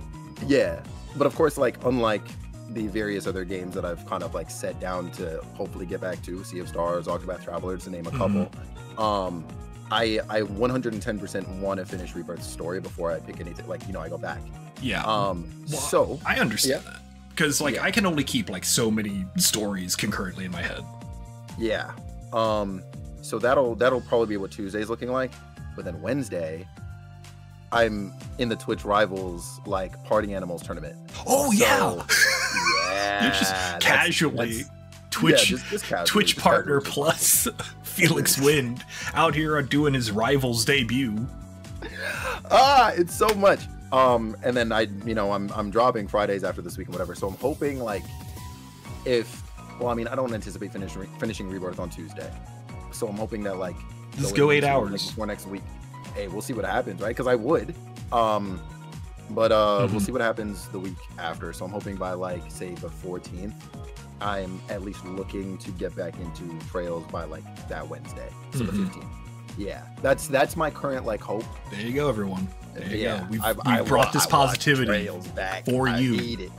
Yeah, dude, I've been wanting to talk about this, like, because I can't. I tried to do a retrospective on my own. I just don't. Yeah. I lack the energy. I need you with me. I got. We can't. I got you. Like, we can't. I got you. Yeah. Oh, I'm so excited. I'm so excited. Yeah, you're gonna zoom through. You're gonna zoom through these games, like especially 4, because 4 is like so much side content. Really? Okay. A good chunk. So a good chunk of the like back half of that game is all side stuff. Okay. So like you're gonna just zoom on through that game. Okay. No, that's good to know. I'm excited for it. I'm excited. Yeah. Yeah. That's definitely good to know. Yeah. Like because don't be like me. Don't 100% that game. It's don't just don't. I mean, I'm proud of you for like doing that even still, because of course you've absorbed like the fullest of these games, right? And I love that. I love that, and I'm excited to like learn from you on like the things I'll inevitably be missing. Oh yeah, dude. There's some stuff you're gonna miss out on. Yeah. But there's but like it's just stick to the story, man. All right, got it. And just play it on easy or very easy as well. Don't be like me on Nightmare. Like an idiot, like a fool, a buffoon. Will do. Just live your best life. Yeah. I'm sorry. We were talking about your Wii U. Your Wii U. Griffin Burns. That's my number 3. Ooh, nice. Okay. He's played a lot of characters I really like. He plays Wazi. He plays Fujimaru in the FGO stuff. He plays Child. Ooh. He plays a lot of. He's like my favorite male VA, probably. Yeah. Okay. Oh, let's go. This emote, I love it. Yeah. Oh god, the Wazi emote's so powerful. Wow. Patrick's Keith Silverstein, Ray Chase. Ray Chase is pretty powerful. Ray Chase is pretty good. Yeah. There's a lot of very good English VAs. Like so good. Yeah. Maybe me one day. Maybe you. It could be. This weekend I'm supposed to pull together a voice reel of sorts, so we'll see how that goes. Yeah. Nice. Yeah, I've been doing so freaking much. You have so much on your plate. It's too I'm much. Tired. You need to turn it down. You need to turn it down. Yeah. All right, I gotta get us on track because you're on a timer. Oh yeah, no, for sure, for sure. So okay, so I would say that like the Wii U days, the early like the laptop days and stuff, that kind of wraps up like our, as written here, like the sort of season 0 and 1 of like my journey. And then going into season 2, like I had been getting asked like, you know, oh, like, you know, or commented rather, like, hey, I think you're really good at the streaming thing. Like, do you think you would like pursue it full time? Whatever, blah, blah, blah. Of course, that I feel like is almost an inevitable question for many of us. And so I thought about it at the time, and I was like, yeah, you know, like I would sure as heck like give it a try, right? Like I was much more uncertain and stuff at the time of it, and I didn't really understand why they would ask me that question because I didn't feel like I was all that great. I understood I offered some level of quality, right? But I never really had that sort of like dream or like any type of fixation on trying to have that happen for me. And so going into that, I tried to, or going in with that mindset or like thinking about that, I did try to then steer into a direction that actually focused on more like narrative and just, yeah, like focused like weeks, right? Like much like you see me do now, or try to do now. Try is the operative term here. Yeah. So, you know, back then I was breezing through games and series like through maybe a couple weeks to a month. Like I tackled all of the Uncharted series, just like back to back. I completed 1 through 4 and Lost Legacy within, I want to say like 2-ish months, maybe a bit less. Yeah, like that was a great time. I decided that that direction was also going to come with the launch of the Switch because that was happening around the time, so 2017. And Breath of the Wild was, you know, on the freaking way. So with my Wii U, actually I guess this is the last game I streamed off the Wii U, I booted up Twilight Princess HD because I knew of the amiibo support for the Wolf Link amiibo. And so I was like, all right, screw it, like, you know, we got to take full advantage of these features. So I, you know, grinded that game and its narrative and such at the time to just to get like however many hearts I could by the time the Switch was supposed to come out. And then with Breath of the Wild, it was like big launch and this and that. Had my cousin make a layout for me, and it was a whole thing. Death counter, yeah. That's where, like, you know, that layout is in like the Elmer's clip. Good old Elmer's. May he rest. Oh man! I love how both of us named a horse Elmer. In Breath of the Wild. Yeah. I mean, I was given the name, and the joke completely flew over my head. At first, until somebody came in and they're like, "Why would you do that?" And I was like, "What happened?" And then it was explained to me, and I was like, "Oh." But I had to double down and just say, "Well, yeah, that's his name, and we're not gonna change it. We're running with the bit." Yeah, you gotta commit to the bit. Exactly that. I think I ended up taking like some degree of a break somewhere in there, like I want to say April-ish of that year or whatever, because the affiliate program around then was Among Us, and I actually got into it late. Yeah, like many of my friends, like Damien Kim and like some others at the time, they were all getting their invites because it was an invite-based thing. You couldn't like apply or like click a button for it. Yeah, when it was rolling out, it was an invite thing. And so that's like crazy. The invite was based off of similar metrics that they look for now for getting into affiliate, maybe slightly higher than they were now. Like instead of it being like 5-ish average viewers, it was maybe like 10. That makes something sense. like that. Like it was something like that. I feel like 10 is kind of like that magic threshold on Twitch. Yeah. Like, because that's when once you hit double digits, you're like, all right, this is like a thing now. Yeah. Right. Yeah, so there was that, and I definitely like got caught up in a little bit of a break or something, because when they were all getting theirs, like I hadn't received mine for like a month or two after that, and everybody's like, hey, yo, when is Switch gonna send you your invite? And I was like, I don't know, like, you know, it's all because I fell off for like a month or something. Yeah. And so I do remember there was like a small celebration for when I finally did get mine in a friend's channel. I could probably dig for that clip sometime. It was a good time. And with that came, you know, the rise of vaporwave for me, like coincidentally around the same time. Like that's when I found Enjoy Yourself, and that's been on the channel since. That's on your mug. Yep, exactly. I have that mug. Yep. It's over there. It's in my sink right now. Yep. So there's that. That's where that came from. That was a wild journey in and of itself too. Yeah. Like just YouTube rabbit holes, like leading me through one thing and another. Started with Michael Jackson, and then we're here. And I also learned that I use, like, even though I've had this microphone since very early on, I actually was accidentally using the microphone on my webcam for many of those streams. Yeah. I was like, yo, like, because I would like hear myself in like a call or in somebody else's stream if I was ever like, I guess, like a part of somebody else's stream, and I would hear the mic and they'd be like, damn, dude, like your voice sounds so good, this, that. And I was like, cool. And then I would go listen to like a clip from my stream, and you're like, it was all like blown out and trash, and I was like, no.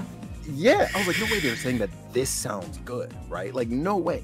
Only to learn that, yeah, OBS had been using the wrong device for my microphone for a solid like 2 or 3 months. Incredible. Streaming with Thanks, OBS updates. Never change. Appreciate you, OBS. So that was a great time. Please stop changing OBS. Yeah, right. Literally stop changing, please, God.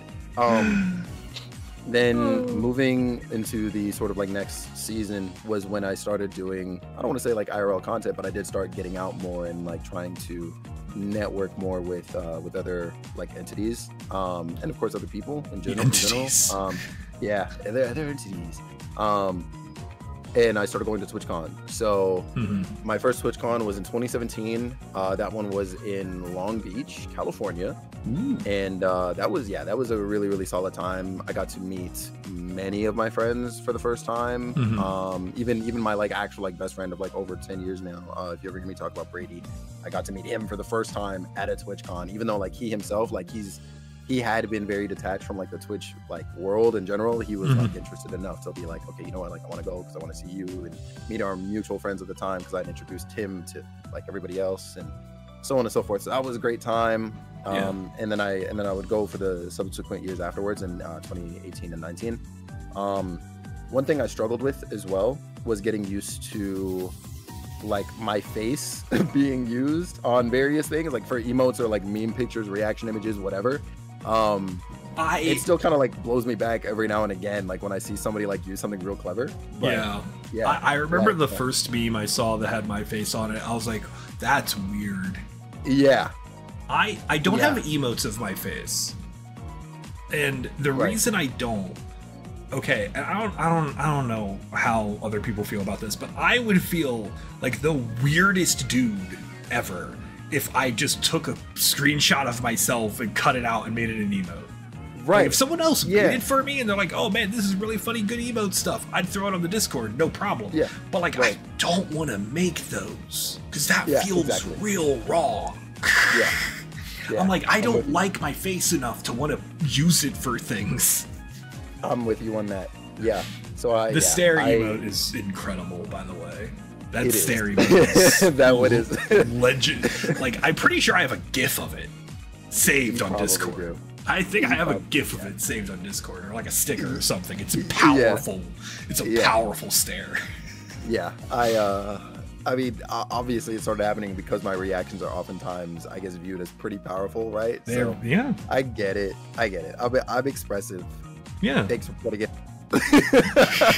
But at first it made me like extremely, like I would actually even say on myself, like unreasonably uncomfortable. Like I was just like, hey, like delete that. Like don't. No, that's fair. That's super fair. Like just don't. Yeah. Like it was super. I was like, you didn't even ask me. You just showed up one day and said, "Here you go. Here's Felix's face," like on like a turtle for some reason. I forget what the joke was at the time, but like, you know, I was just like, get that out of here. Yeah, I wasn't crazy about edits of my face, but then of course, like I did have to sort of sit down with myself and understand that my brand and my face, whatever else, like they were gradually becoming more, I guess, iconic within the spaces that we all kind of like shared, right? So I really had to like psych myself out of being in that like uncomfortable sort of like shelled in mindset. Yeah, definitely. Yeah. So even now, like it's still sort of in a way is like a maybe don't very freely do that, but also like I'm gonna mind significantly less if I happen to see like, oh, you use me for a reaction image on something, I guess. Yeah. Fair. That was a good time. And it was also around this time too that I started identifying that I guess had a pretty solid memory. There was this one streamer I used to watch. I'm Mila. There was this one streamer I used to watch called the number one Alex. He's since changed his name. And now he's number two Alex. Another Alex took the crown. I unironically think that that's one of his alts. But one thing I noticed about him was that he made note, like very conscious note of like everybody in his community, and like he was big by the time I found him already. Like he was streaming to anywhere from 100 to 160 people. Like wow, from the start of his games. Yeah, and like that number until like maybe a couple of years ago didn't really like go up higher than that. Like at some point he really hit his stride. Now he's like several thousand people, and he's since kind of stopped doing this. But like one thing I absolutely adored about him was that he would keep track of whoever, no matter like when it was they showed up, how infrequently or frequently, of course, that he saw them, and so on. And so like I remember like I was in there in his streams like, you know, like almost every day, and then fell off because I picked up a job and so on. Shout out again, sports retail. So I was gone from the streams a lot of the time, and I would only catch him maybe once every couple months or something like that. And so you know, I remember giving him the news that I had started work, and like 2-3 months in, when he saw me again, he was like, yo, like, Felix, how's work going? And I was like, holy crap. Like, you remembered that I, you know, like, and yeah. That's so, something I really, really appreciate about your streams is people, you'll see someone coming back and you'll immediately be like, hey man, how you doing? How you been? Well, how's this thing you talked about last time? And like, you are so good about that. Yeah. And like, I try, but I know I have goldfish memory. Yeah. That's something I absolutely adopted from him. Because he was somebody I definitely looked up to. I don't know if I would say the same anymore, but like that time of him, I absolutely like I wanted to be that, because I was like, that is huge, and I see how that has impacted so many people. I want that kind of impact. That is exactly what I strive for in this. And I noticed within myself from comments and then practice otherwise, of course, that I was able to do the same thing. From remembering things about people, of course, to remembering like the plots of video games, right? And being able to then I guess convey those things and explain everything and hook people to what it is I'm doing. And having like that enthusiasm, and then like showing that you have like a base of knowledge about something as well is like is a great way of like getting people engaged in what you're doing. And I need a real quick Quay, thank you for yet another gift sub. You're out of control. You need to stop. He is. You could have bought so many sandwiches for yourself, but you bought them for me instead. And thank you. I'm gonna get Jersey Mike's tonight. Hey, let's go. But unfortunately, of course, with all of this, and as the years go by, all good things come to a temporary end, and so I ended up taking a pretty freaking long hiatus, a little over 8 months, I want to say. Fortunately, I had some pretty big life things hit me. The biggest of those things, I think, being my relationship of 6 years ending, and the trials and tribulations surrounding that and everything. So I just completely shut down. I was like, yeah, you know what? I gotta leave. I can't pretend to be here. I gotta go. Yep. Yeah, gotta leave. So I dropped off around that time. But then you came back. But then I came back. Sorry, I was using that as a reference to I could also grab another can of soda because I'm still thirsty. No, that was perfect. So then that was around the time when the pandemic finally hit, and I took much of that time to, you know, not just physically isolate as we were meant to, but of course socially isolate. Very few people had contact with me around that time, and I was in very few spaces, if at all. And I spent so much time literally like just laying in bed and doing nothing and just processing and hurting, whatever else. I 100% understand that. I 100% understand that kind of reaction. Like I am fortunate that my wife is amazing and has tolerated me for like 15 years at this point, and like, oh man, but like you two are beautiful. We love each other very much, and that is something that we will keep going regardless of how much we yell at each other. But like, yeah, the pandemic hit. Like, I'm a very social person. Like, I'm a very like outgoing. I need to be places, and then like I basically lost like all of my social circles all at once. Because and what really sucked as well around the pandemic is that a lot of my friends in this area, we all went to like tournaments and stuff together, but apparently that's all we had in common. And so it's like, oh, we can't go places, we can't go to these card game events anymore. And then just all of them, like, just like over the course of like 3 weeks, just no contact. Yeah. Like the Facebook group chat sat empty. Yeah, that's wild. Yeah. Wow. And so like I had a few days myself, like where I'm just like, well, what do I do now? Yeah. Sorry, this got real heavy real fast. No, you're good. You're good. Yeah, it was. I mean, it was a wall, and over time, you know, and as I more like started to frequent some of the spaces more, like I was in like Kim and TZ's more as loose examples, right? Making time to be there for more of my friends and just be in their presences and whatever to sort of help me cope. Then started coming the question like, hey, yo, Felix, like, when are you coming back? Hey, Felix, when are you coming back? And I wasn't sure already I was, you know, at that time, but eventually I did feel okay enough to be like, okay, you know what, maybe we throw on a little something. And so I took some time and, you know, redid like everything in my OBS once and set a date, and I was like, okay, this is gonna be when it happens. Like this is the day here. I can't remember what day it was, but I know it was coincidentally like in May. So I definitely kind of did like some loose like around or just after my birthday kind of planning for it.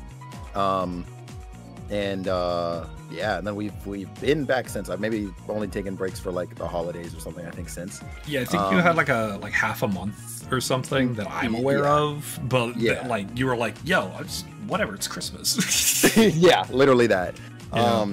Yeah, so the comeback happened, and it was like huge. Like, oh my gosh, I don't even know how to describe that comeback, but it was by far like the largest stream I'd ever had, in terms of just community presence. And I was like, dang, because there were obviously the people that had been with me over the journey thus far, but then there were also the people who had like heard so much of me from other like streamers or community members or whatever else in like other spaces who had never seen me, and so they came to check me out, and like that was definitely a big part of my growth and stuff as well, and what has helped me sort of just remain grounded.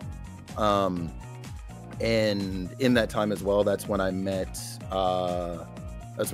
met Denise, and so the rest is history kind of there too. Freaking goofball, can't get rid of her. Showed up at your house one day, tried to set it on fire. Yep, like wild. And it was also around this time too of like me processing everything and figuring out again what I wanted to do and what direction I wanted to bring my channel and my space. Is that like it basically brought in why it is I'm able to talk to you the way I am now and be so transparent about everything without flinching, right? Like, I was like, I want to make sure that when I'm communicating with people, with everybody, especially at once, that I am clear and concise in everything that I'm saying, and I'm as elaborate as possible. And so that's also why, or part of the why, sure, I tend to try to use bigger words whenever describing anything to sort of put emphasis on the importance of what it is, whatever it is I'm talking about, right? I don't know if I've ever mentioned this, but I do love the way that you like tend to use the larger, more complex words. Like a lot of times streamers will have a very basic vocabulary, but I feel like you're going out of your way. You are going out of your way to make sure you're being more eloquent, more loquacious, if you will, if we want to go that way. And and it's something that's definitely set you apart, I feel. From other streamers, and I just really I like that a lot.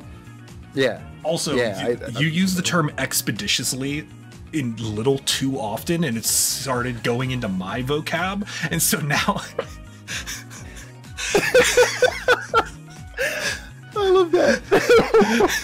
and I'm just like, all right, it's not a bad thing. Yeah. So it's feeling. Oh yeah, it's definitely all. Zig's also caught it. Don't worry about it. I love that. Yeah. We're gonna hold on. We have an ad that's been trying to start, so we're gonna run an ad.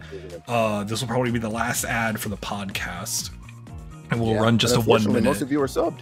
Yeah, so we're gonna run that, and then we'll get back to your thing. But we'll have 1 minute where we're gonna talk about something completely different. And we're gonna do a quick top like one, not a top 3, but a top 1. All right, are you ready? I'm not. Go for it. Top beverage. Oh my god. Oh, apple juice. Really? Final answer. Yeah, that raised me. So yes. I grew up on apple juice. I gotta pick it. That's fair. My favorite drink that I've ever drank in the entire world is brown sugar lemonade. What? Brown sugar lemonade. I've never heard of that. So there's a food truck that does Caribbean jerk lamb sandwiches. Hold on. What was that? I don't know whose emote is that. You're gonna have to ask Ivy. That said, you said Caribbean? Caribbean jerk. Caribbean? No, you're right. Okay. But like, what has my mind blown is that I'm learning that my people have apparently been holding out on me because I've never heard of brown sugar lemonade. No, this place was insane. All right, this food truck had, they did like lamb burgers. Yeah. With like a jerk mayonnaise on coconut bread, collard greens, and then they served it with brown sugar lemonade.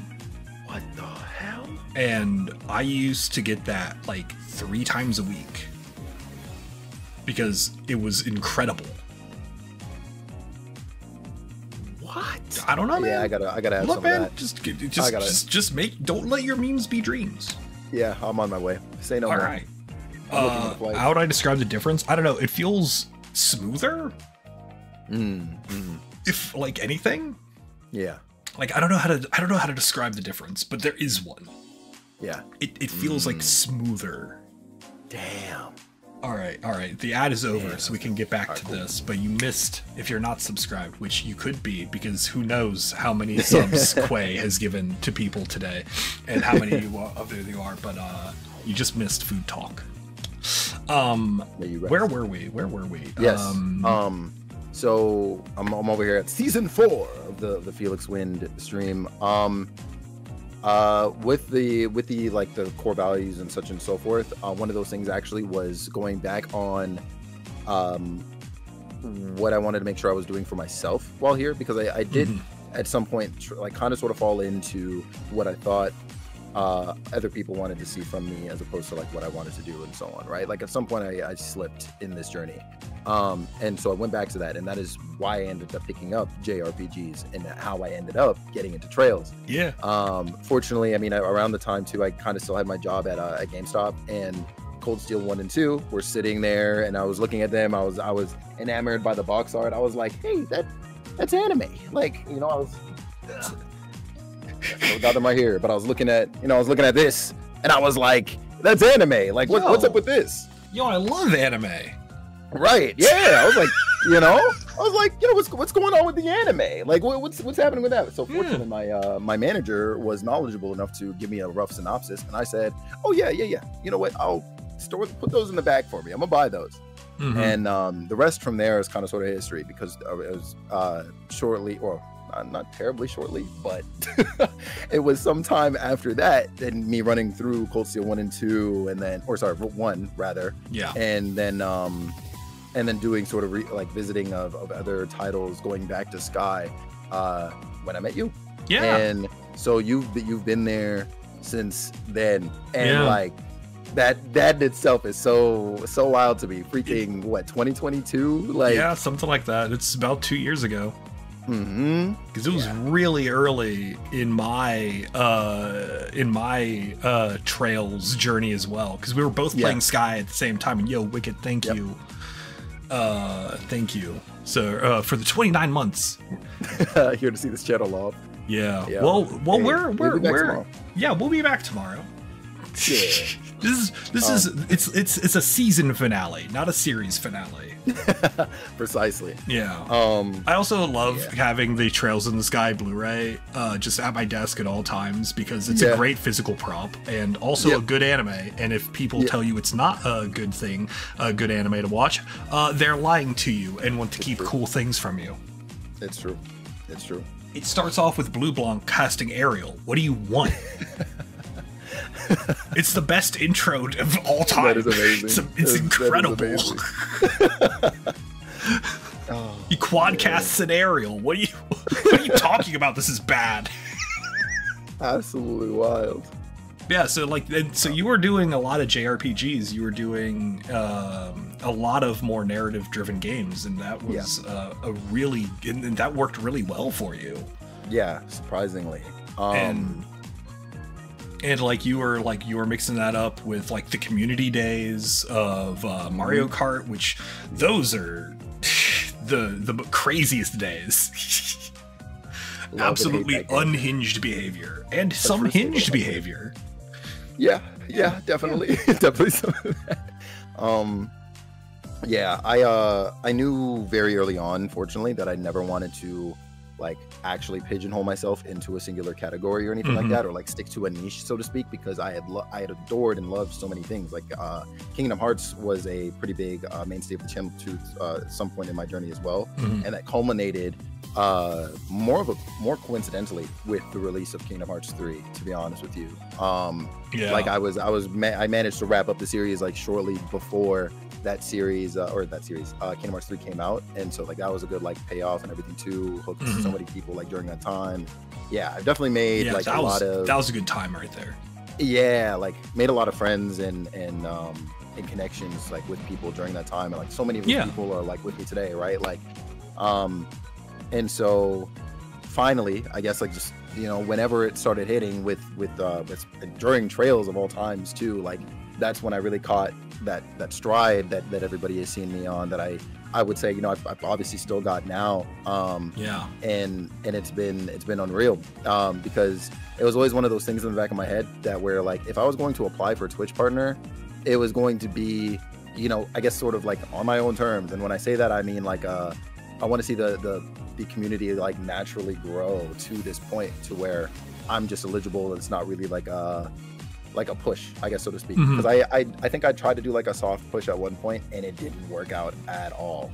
And I was like, that's fair. Maybe I just let it sit instead, and you know, to go from there. And so, you know, we came to around the point where like we were sitting at 50, 55-ish average, and that's when everybody started asking me, hey, yo, Felix, you want to go for Twitch partner? Why aren't you a partner yet? Oh, I thought you were a partner already. And I was like, do you know what goes into this? And we had that conversation then. And everybody was like, all right, cool, just say the word, boss, like we got you. And I was like, oh, I didn't know it was like that. And so that's where I get into like many of my thanks, because again, you and everybody here were monumental in like me maintaining any sort of footing, and then of course going into seeing the reality of this dream, right? Like you would very intentionally oftentimes wait for me to start. You'd be pestering me sometimes, wondering where I was at. Sitting there, dude, I'm sitting there on stream looking at my wrist condescendingly. Like, when is this man getting started? I need to go to the restroom. I require a toilet. It was to the point he would DM me like many times. I was like sitting there. I'm like, yo, we need to get where are you? We need to get you going. We need to make you like and no, like it was worth it. And I was like, I'm worth sorry. that effort. It was absolutely worth it. We got you there. All right? The people spoke and they said they wanted that purple check mark next to your name. And I'm incredibly thankful, because that has turned into and it's turning into still Dude, so many different things. I know some things that we're not allowed to talk about, and just the absolute. I'm just so happy for you.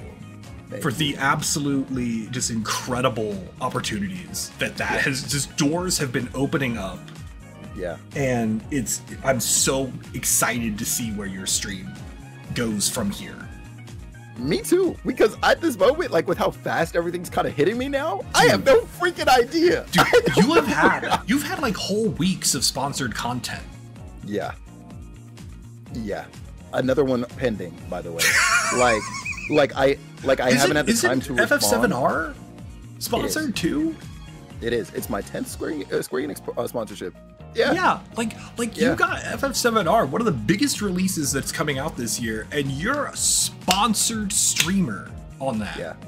That does look, can we get claps in chat? Can we get any sort of claps that you got? Whatever, well, just throw emotes. Just throw a wall of emotes. Give this man some love. I appreciate it. Do whatever you want. All right. Like it's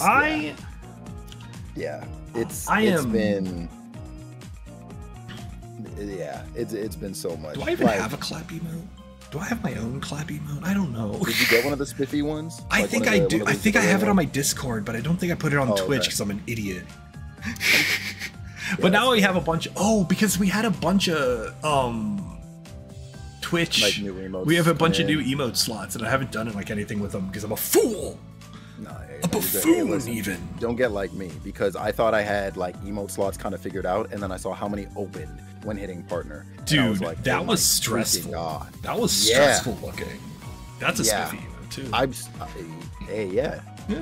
Yeah. So So needless to say, I'm stressed. But it's, in the ways that it makes sense to be, of course, it's like a good stress right now, I guess, right? Because things are moving and developing and so on. We've got like new emotes coming, other sponsorships on the way. We have events coming like Twitch Rivals on next Wednesday. Yeah. Collaborations that are happening down the line. Like I'm getting together with Blue, Ash Said Hi, Joe After Work, and Kitty Mecha on the Andromeda Arcade channel to kick off like Blue's Retros Appreciation Week. Like there are so many more things that I'm kind of like a part of now. Yeah, and I'm like looking forward to like kickstarting so many of these things, like where that requires me to, of course. And then I'm also looking forward to rapidly like kind of taking a seat back so I can develop some of the other things I've talked about, namely, of course, like the stream team I want to make, and everything that goes into, or that will hopefully be going into that as well. I'm still mad. Like it would have been made already, but I literally, the only thing I need to figure out is a name for it, because the name I wanted is taken, and I'm mad about it. The name you just slide into my DMs. We'll talk about it later. Say less. What if I said more though? Brainstorm too. What? What if I said more though? Because we gotta go over my journey still. It's true. It's true. We're on a timer. Say more. Say more, because we're there. We're basically there. Like yeah. we're here today, and I'm thankful. Dude, we are here today. It's like that's a wild trip, man. That's a lot. Yeah. I'm gonna be much shorter because I hate talking about myself. That's why I gas you up all the time. Wild. Other than the fact that you deserve every single moment of it. Like, it's why I'm like, I hate talking about myself. I love telling stories, but I hate. That's how I look at it. That's how I looked at it for me. Because if you were to just be like, so tell me about yourself, Felix, and I'd be like, I don't know, I'm a guy, I stream video games, I guess, Twitch partner recently or something. Yeah, right. Yeah, that's it. But then you started getting into story mode, and you're like, now I get it. Because like I started this thing again, like I talked about, the before times when I was running like professional streams for some companies, and that was fun, and that's how I kind of learned how OBS worked. And then I started doing my own thing. In May of 2020, a couple months into the pandemic.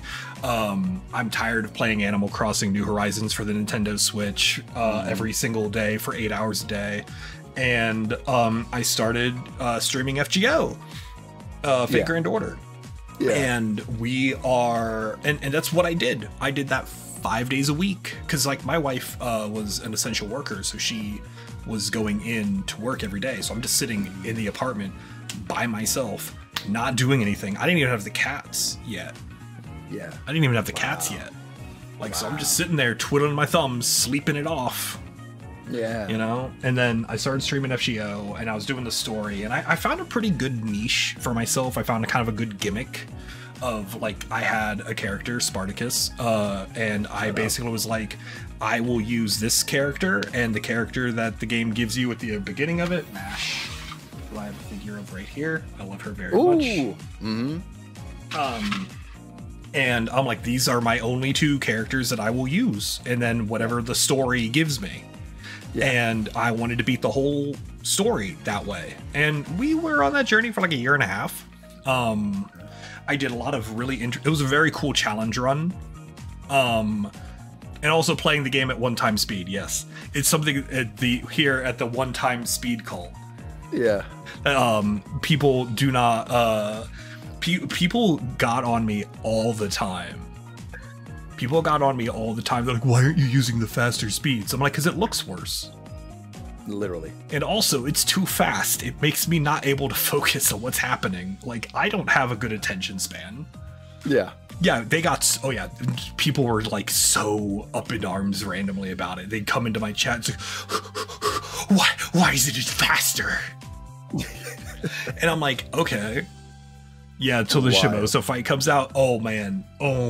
So, okay. All right. I know this is, so there's a moment in this process. So there is a chapter of that story referred to as Shimosa. And there was a single fight that took me a month. A full month of streams dedicated to finishing this single fight. It's still highlighted on my channel. Yeah. It's like, it was a brick wall.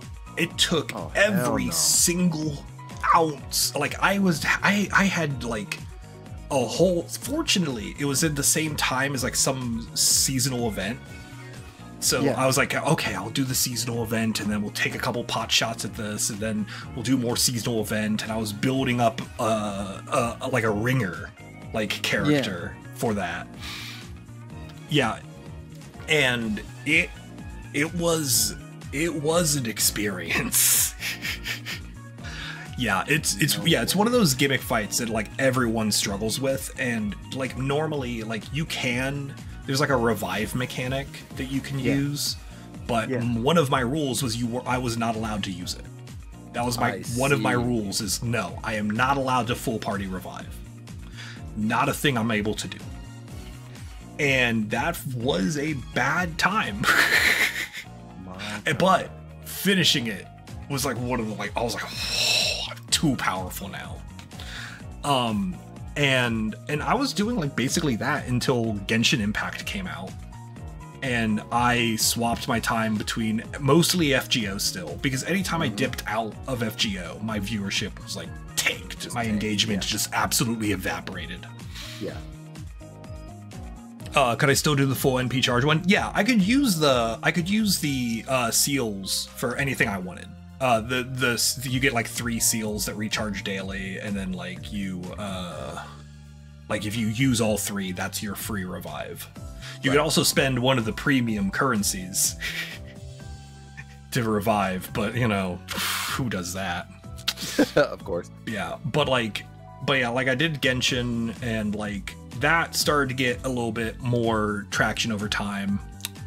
And you know, Gandalf's doing a top 3 while we're waiting on him to give us a topic. But like that was top 3 episodes. Top 3 episodes. Oh wow. Oh, that's a hell of a good one. Hold on. Yeah, it is. We'll percolate that in the top of our heads while I finish up this bit about the gacha. So,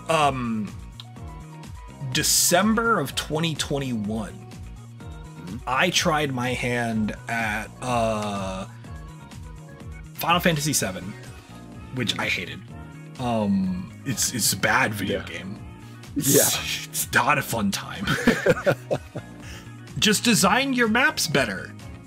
Forehead. Just do it. Just make it so I can navigate your screens. And then I'll play it. My wife got through that screen though, and now we get to see what the rest of the game looks like, so that's fun. And then like I did like 2 streams of that, and then I went over to Tales of Berseria, which I also didn't finish.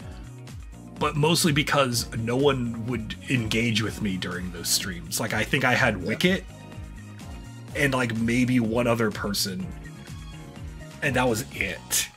Wow. And I'm like, all right, whatever. People clearly don't want to watch me play a JRPG. Right. Wicket was here, and this is also me bringing up the playlist to try to figure out what episodes this were. No, that's hilarious. I think I've got my 3. Oh, all right. But yeah, so then in April of 2022, yeah, I did a charity stream. We raised, I think this was not the same. This is not the one where I ended up chopping off my hair, but we raised like $1,000 that day. Yeah. And one of the things was I would play Trails in the Sky. And there we were. Amazing. Absolutely amazing. All right.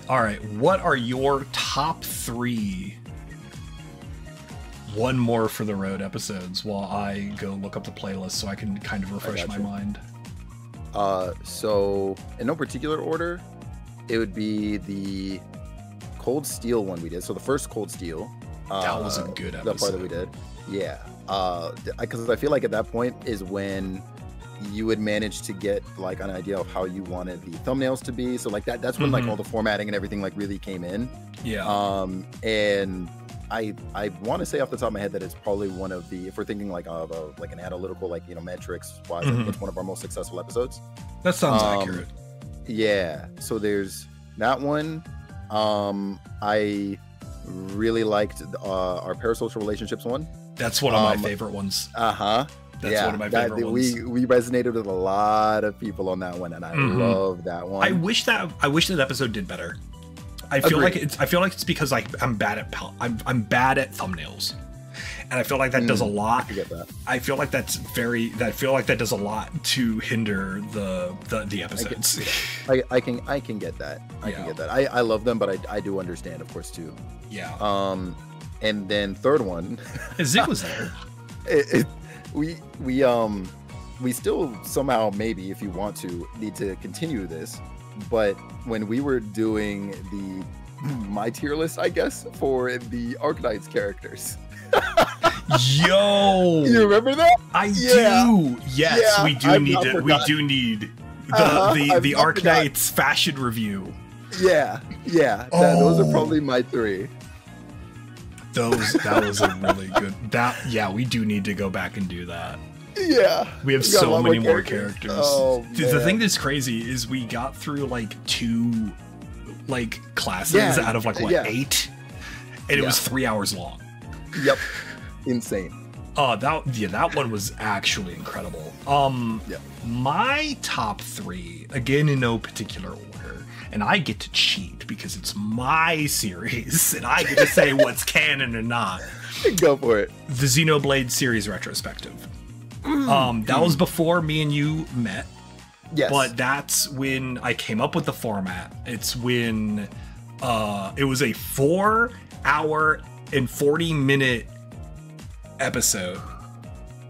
We did that in one sitting, and we talked about the Xenoblade trilogy, and it was too long. Yeah.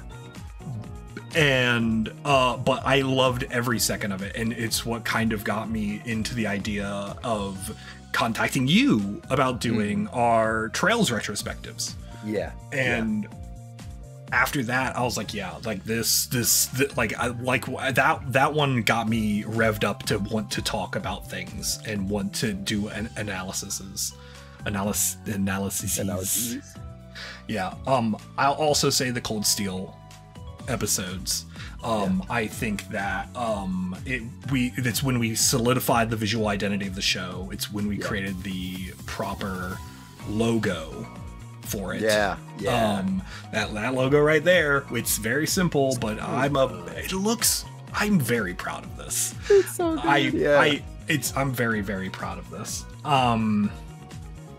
And then, like, you already mentioned the parasocial relationships one as well. I like our Trails in the Sky the third. Review, because it's one of our most divisive ones. Yes. Yes. The comment section is on fire on that one. I still get comments. I still see comments. Really? Oh yeah. People have been commenting on that. Like I think I got one this month. Oh no way! Where people are like, how do you not like Kevin? I'm like, have you played Sky the Third? I love that is like the biggest point of contention for us. That's it's something that look. If Kevin Graham has 2 haters, it's us. Yeah. We are Kevin Graham's strongest haters. Yeah. All right. Yep. Those are your old accounts. Understandable. Oh, fortunately, also, I will say we very firmly have Ivy on our side as well. Good. Yeah. See, yeah, Ivy's currently really mad at me because I still like Noelle, but I mean, it's understandable. It's completely understandable. Look, I know what I signed up for. We also fortunately have him on our side when it comes to Cassius, and I don't know if your opinion on Joshua has changed, or actually even on Cassius, not at all. But, no. Okay, cool. So Cassius and Josh are the exact same. No. My opinions of them have not changed in any meaningful capacity. Good. All right. Cool. I think if any of my Sky character opinions have changed, I might knock Tita down a peg. Understandable. And Agate. Tita and Agate. I'm tired of their bit. Yeah, extremely understandable. Because watching them in Cold Steel 3 so far, it's cute in the ways that it is, and also just like it stopped being cute very quickly for me. It stopped being cute immediately almost, and I'm like, this is going to be a problem, isn't it? Right. Yeah. It was kind of around like their debut and like the one scene in front of the training facility thing. That I was kind of like, oh, okay, like cool, like I'm here for that. Oh wow, look at them, they're here. Oh my god, hooray! And I'm like, oh no, like, okay. Oh no, now they're doing it too. Yeah. Actually, you know what? I'm gonna add one more to my list. Our Cold Steel 1 Thor's student roster tier list, which is not on the YouTube playlist. It's on Twitch exclusively because I'm an idiot and thought that was a good idea. Hey, honestly, I don't think it's a problem. It's just really funny because I'm like, we were gonna make an exclusive tier list only on Twitch.tv, and you can click the link in the doobly-doo to find it. And then I don't know if anyone's watched it because Twitch metrics are weird. True. I have no idea how to find that video in my metrics. I have no way of finding this information. Yeah, no, that's fair. But no, those would be like my top 3. I would say the Xenoblade, the Sky the Third, and our Thor's secondary tier list. I love. And again, I cannot wait for you to see how many of the characters that we rated highly in that come back. Yeah. We could get the special started. Thanks, Blue. Thanks. I appreciate that, actually. So where were we? The start of me playing Trails. Yes. So I was still doing like some gacha at the time, but like somewhere in that vicinity, I'm like, you know what? I can be free now. I can leave this behind, and I fully embraced doing RPGs, doing story-driven games, doing those things. I played some Xenoblade games, because I think I played Xenoblade 1 before I played Trails in the Sky. Actually, it's a lot cheaper too. Yeah, absolutely. And that's the and then I immediately. That began the great exodus of my followers. Because, and I've said this once, I've said it 1,000 times, especially in the gacha streaming sphere, people who watch gacha streams only really watch most of the time that game. If they're playing a live service game and they're watching content for a live service game, that's really the only content that they are consuming for a large majority of them. And so doing a hard shift in content completely wrecked my numbers. But for the first time in a long time, I was enjoying streaming. I had a few people come with me and go through that breach. And it really helped. Shout outs, by the way, to Digitoid Art, whose community kind of hopped over with me. She is a professional animator who has worked on a lot of very cool things. She's worked on the Sonic, the new Sonic stuff. She's worked on some some of the new Scooby-Doo stuff, and is just incredible. And she was the first fan of Co-Hydration Bot, and Co-Hydration Bot is a character is like my mascot character. All of my emotes are based around her, and it was about a year before this moment when I switched over, where I kind of came up with the character. Yeah. And Piley, hello, welcome in. And Pilly, thank you. And this was when I kind of started leaning in to using her a lot. Actually, my jam emote is made by Digitoid. No way. Okay. Yeah, so that's why that's a completely different art style from all of my other emotes. That makes sense. Yeah, because she made that was my first Co-Hydration Bot emote, actually. Yeah. That was the first one. Oh. That's cool. Yeah, because like she helped me like kind of hammer out the details on the character design as I was creating her, and I think that helped a lot, because I don't know how to do character design, right? But she does. Right. And so she put a lot of her influence is in that character. That's amazing. But yeah, so like I finally like kind of broke free of doing the gacha games, and I still like come back to like some of the Hoyoverse ones, because like Star Rail is just fun, and like Genshin is something I do a lot with my friends. You'll see me do streams where, you know, one of my friends is like, hey, I want to do some rolling and have a great old time, and Agador, thank you for gifting a sub to Blue. Hey. And I was just feeling good about streaming, and I was having fun with it, and it made my life super good. And yeah, with the other gift sub. Hoyo people love Falcom too. Yeah, exactly. And that brought us, you know, and then, you know, me and you met, we did the podcast, this podcast that we're doing now. Right. And I did like a few like small explainer videos, and I was just having fun with what I was doing. And then like in the last year or so, finances got a lot tighter. You know, it turns out food became twice as expensive for no reason. Just, you know, thanks capitalism. And so I started having to look for a new job, and that brings us kind of to today, where I am starting a new job Monday. Yeah. And, you know, I have to completely change up my time slot, and this is kind of the end of this season 2, as I've been referring to it as, of the stream. And then, you know, next week we start season 3. We start, you know, we have some fewer, shorter streams, but we're still focusing on those RPGs.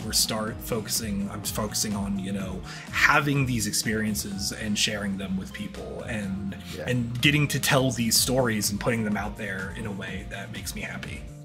Yeah. And like always, you're going to do phenomenal with that, by the way. Yeah. I'm actually really interested to see how it affects like the numbers. Like, even though I'm not again, like I feel like I've talked about the numbers, even though like it's not something I think about a lot.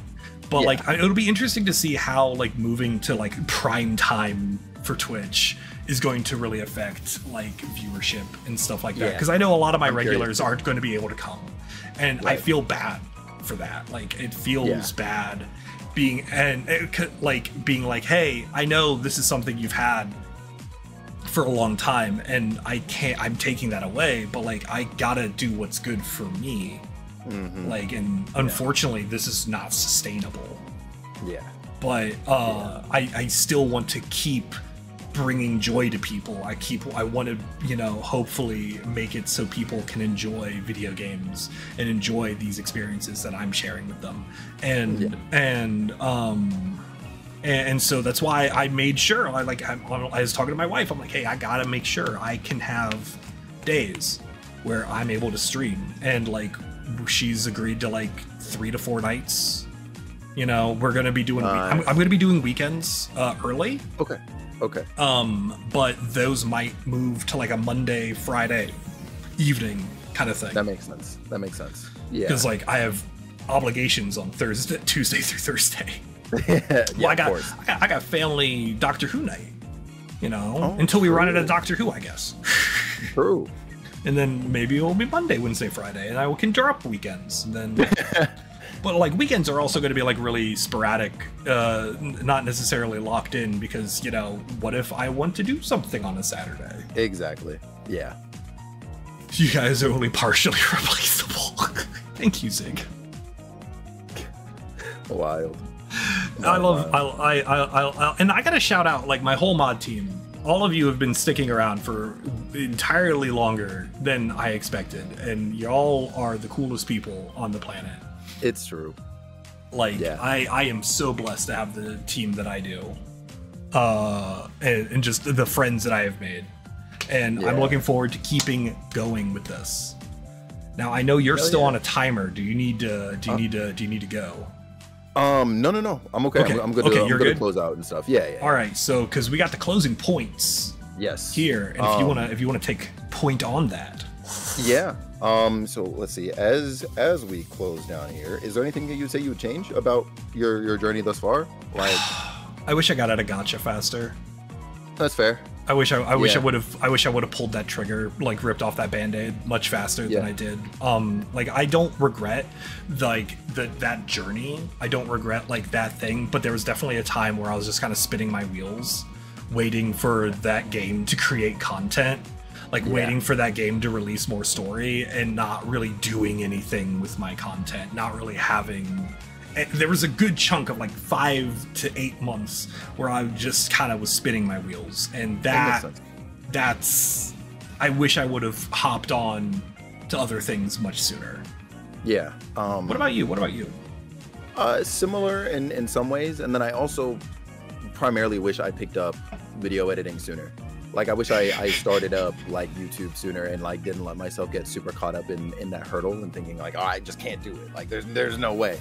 And I've since breaking into that myself and creating the various things I have thus far, like I now am very loud to other people who say similar. I'm like, oh no. You like, especially now that so many of us like have the tech, right? Like we have setups for it and stuff that would accommodate for it. I'm like, no. There's no excuse. Like start small and practice and just, you know, just go in. I've been very loud in some people's ears about that. So that's, yeah, that would probably be the one thing, but otherwise I'm pretty content with how things played out. Okay. Yeah. I feel like this is an obvious answer for you on our next bit, but what's the proudest moment of your journey? Yo, so you would probably what guess that it would be when like we hit partner? Yeah, I would assume that. Funny enough. I'm very proud. I'm very proud of that. Trust me, like incredibly. I want to know. It is not my proudest moment. What's your proudest moment? My proudest moment would be actually when I came back from that hiatus and I talked with everybody then about what I'd be doing. And I really embraced that part of myself, like much louder and just, yeah, I guess like prouder than I had before. Like I'd maybe loosely or in like, you know, conversations in like a Discord call or something, like kind of just talk about things like if asked or when prompted about just how I think and how I feel about X, Y, and Z. But I never really like brought that to the stream and really ever got like, I guess like emotional on stream about anything, right? Like, but I identify that is like something that is pretty important, that like level of transparency and just like, you know, I'm a human, I'm a real person too, blah, blah, blah. Like I'm not just your entertainment tool. Bringing that into my channel through and having that manifest through some of the hurt that I was going through. Yeah. That and like to have that very triumphantly be present to today is that would be my proudest moment. Damn. That I did not know that about you. So that's big, man. That's crazy. Yeah. Incredible. Yeah. Thank you. What about you? Proudest moment? Cutting off my hair. Ooh. That was for those of you who have not been around for very long. I used to have a very long ponytail all the way down to the like small of my back. and I have since shaved it off. It's grown back a little bit because I haven't shaved in like a week because I keep forgetting. I'm just gonna go to the barber college tomorrow, and I'm gonna have my boy Eddie. He's gonna take good care of me. He's gonna get my beard. It's gonna cost me like $10. Yeah. And I'm gonna get. They got the hot towels.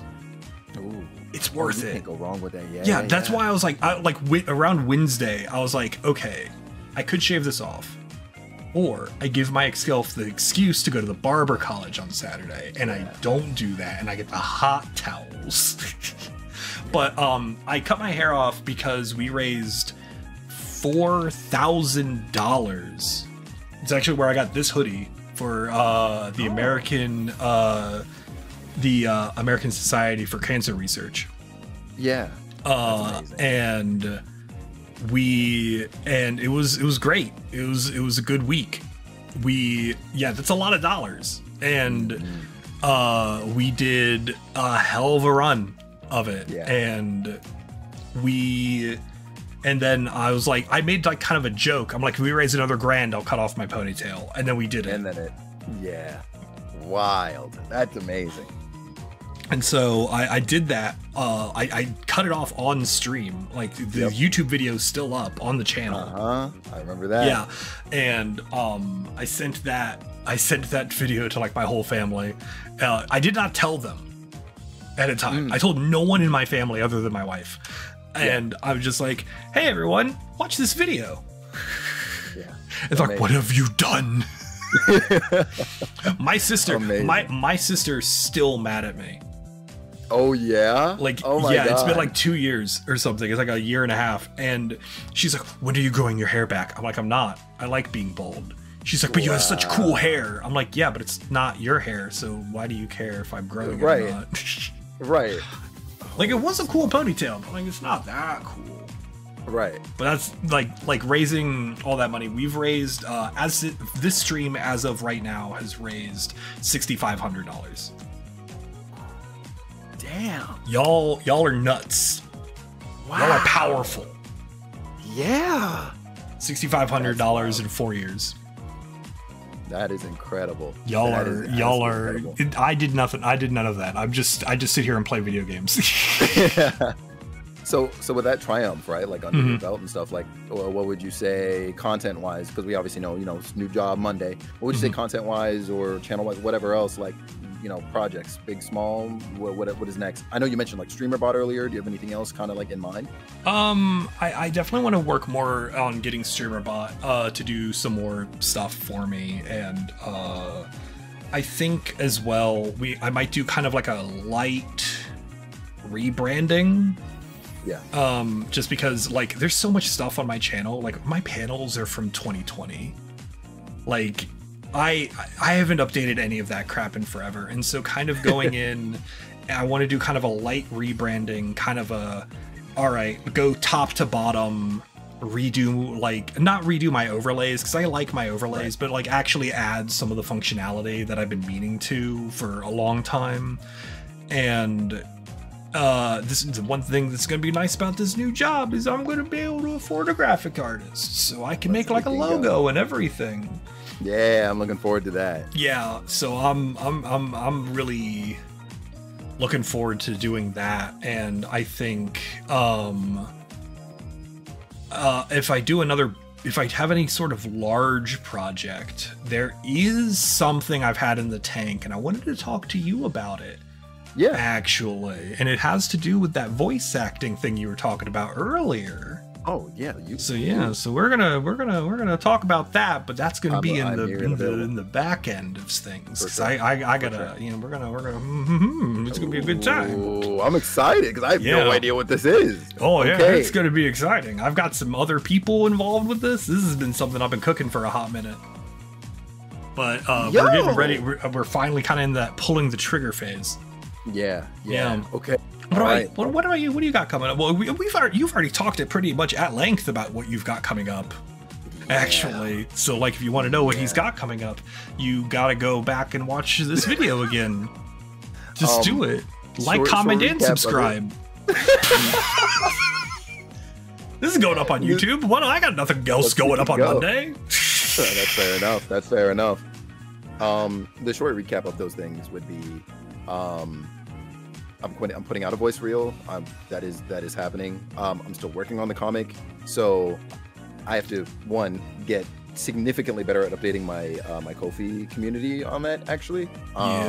So that is pending while I also make some other things, but I'm excited because I'll be able to start producing some of the pages soon. Like I'm finally like at that stage, I intended to be by this time this year. So we're at that point. They're at that point. And aside from that, I think among those things still, like my biggest project is going to be finally figuring out what I want to do with YouTube across how many channels. Because I've got like a rough kind of like list of like, you know, things I want to do, but not all of those things would belong in one space, I feel. So I gotta figure out what's important and then, you know, go through all the filters basically. My channel is like everything right now. It's the podcast, it's VODs, it's like pre-edited videos. It's just a big old mess of nonsense. Right. Yeah. I really need to separate out like pre-recorded versus VODs. Yeah, like, at least I need to make that separation. I've been very lazy about it. Yeah, no, listen, that's fair because this whole thing is a lot in and of itself. Yeah, so, yeah, it is. It makes sense. It makes sense. For you, once you're through with Trails, like what's your move? I don't know. That's fair. That's fair. I don't know, man. I don't got much of a business. I think honestly, I definitely want to play Xenoblade. I got Xenoblade Chronicles X, which has been sitting on this shelf for like 2 years. Holy smokes! And and there's another question I'm actually going to hit with this. I want to speed run some of the Trails games. Okay. One goal that I still have is I still want to get a Trails game into the main stage of GDQ. I got it. I was able to get the first Trails game into hotfix. No one can take that away from me. Hell yeah. And we've since then had another Trails speedrunner, Champion Beef, got to do Cold Steel 4. Yeah. Or 3? I don't remember which. Also on hotfix. Yeah. And Trails has had a speedrunning presence in Trails has a speedrunning presence in some of the other marathons, but never on the GDQ main stage, and I want to be able to do that. That's still a goal for me. Cool. And yeah, we have like a couple other RPGs. AI the Somnium Files and Nirvana Initiative are both games that were gifted to me. Yeah. And I need to play them. Berseria is still my 1,500 follower goal. Oh, which I've never. We will. Who knows if that's gonna happen? I don't know how many followers I have right now. You're not terribly far. According to Twitch right now, you're at 1.4 or something. 1.4. Yeah, you're like 80 followers away. I have been stagnant at like 1420. Yeah, for months. It's not that I haven't been gaining new ones. It's that because I'm still feeling that drop off from when I switched away from gacha, and then it just balances out forever. Why? It just balances out forever. Yeah. Yeah, if you haven't seen my hotfix run, go to the YouTube and search GDQ hotfix Trails of Cold Steel, and you'll see Mark right on that thumbnail. And it was a great time. Yeah, Zig was co-piloting with me. Yeah, that was so good. It was such a good time. Yeah. Different times, different viewers. I hope so. I really hope so. Oh yeah. Yeah, I'm still want to do speedrunning, but like it's something that definitely requires like time and focus that I just haven't been willing to give to it. Yeah, no, that makes sense. Yeah, and I'm gonna definitely get back to that, and I just want to, and then I can tell a whole new group of people about this franchise that you and I have been obsessed with for 2 years. Yep, that'll be an exciting time. You'll definitely see some. I guess I would call it return on your investments. I hope so. I think so. I hope so. It would be very good. It'd be very good. Yeah. What about you, man? I mean, you've got more of a variety going on though, so like you're not as pigeonholed as I've made myself. Right. Yeah, I will definitely find room for all sorts of things, I think. Like I don't necessarily think that these will have to wait until after I cleared like the trail series up to date. But I mean, you know, I do have like Sea of Stars and Octopath Traveler 2 and someone gifted me Sea of Stars 2. Yeah, and I've been sitting on like a few other games here too. Like I'm looking over at my collection and I'm like, oh god. Like I got gifted like Super Mario Wonder and Sonic Superstars and like a few other things, and I haven't not gotten to them. I've got like Tales of Arise sitting here, and yeah, like I've got options. Yeah, so Tales of Arise is such a good video game. Yeah, I played like the briefest bit of it on a Steam Deck some time ago, and I was like, oh my god. Like I gotta pick this up and see what's going on. Like I have to. So I have considered doing like AI the Somnium Files as a YouTube series. Like I have considered like some of these extra games, like doing them as like pre-recorded YouTube stuff. A YouTuber I really respect and whose format I'm a big fan of is Many a True Nerd. He is currently doing Skies of Arcadia, which is the most important Let's Play that's currently happening in the world, because every time he plays a game that really, really needs a remake on his channel, the remake gets announced. This is like consistent. It's happened like 3 or 4 times, and he's finally getting around to it. So any day now, we're gonna hear about it. Right? Fingers crossed. Soon. Yeah, maybe. I think there's one more question here in our notes. There's one more really important question. So we know many of you may be wondering, especially considering we're here today as One More for the Road. When is the series like coming back? Like, you know, in a consistent or semi-consistent manner?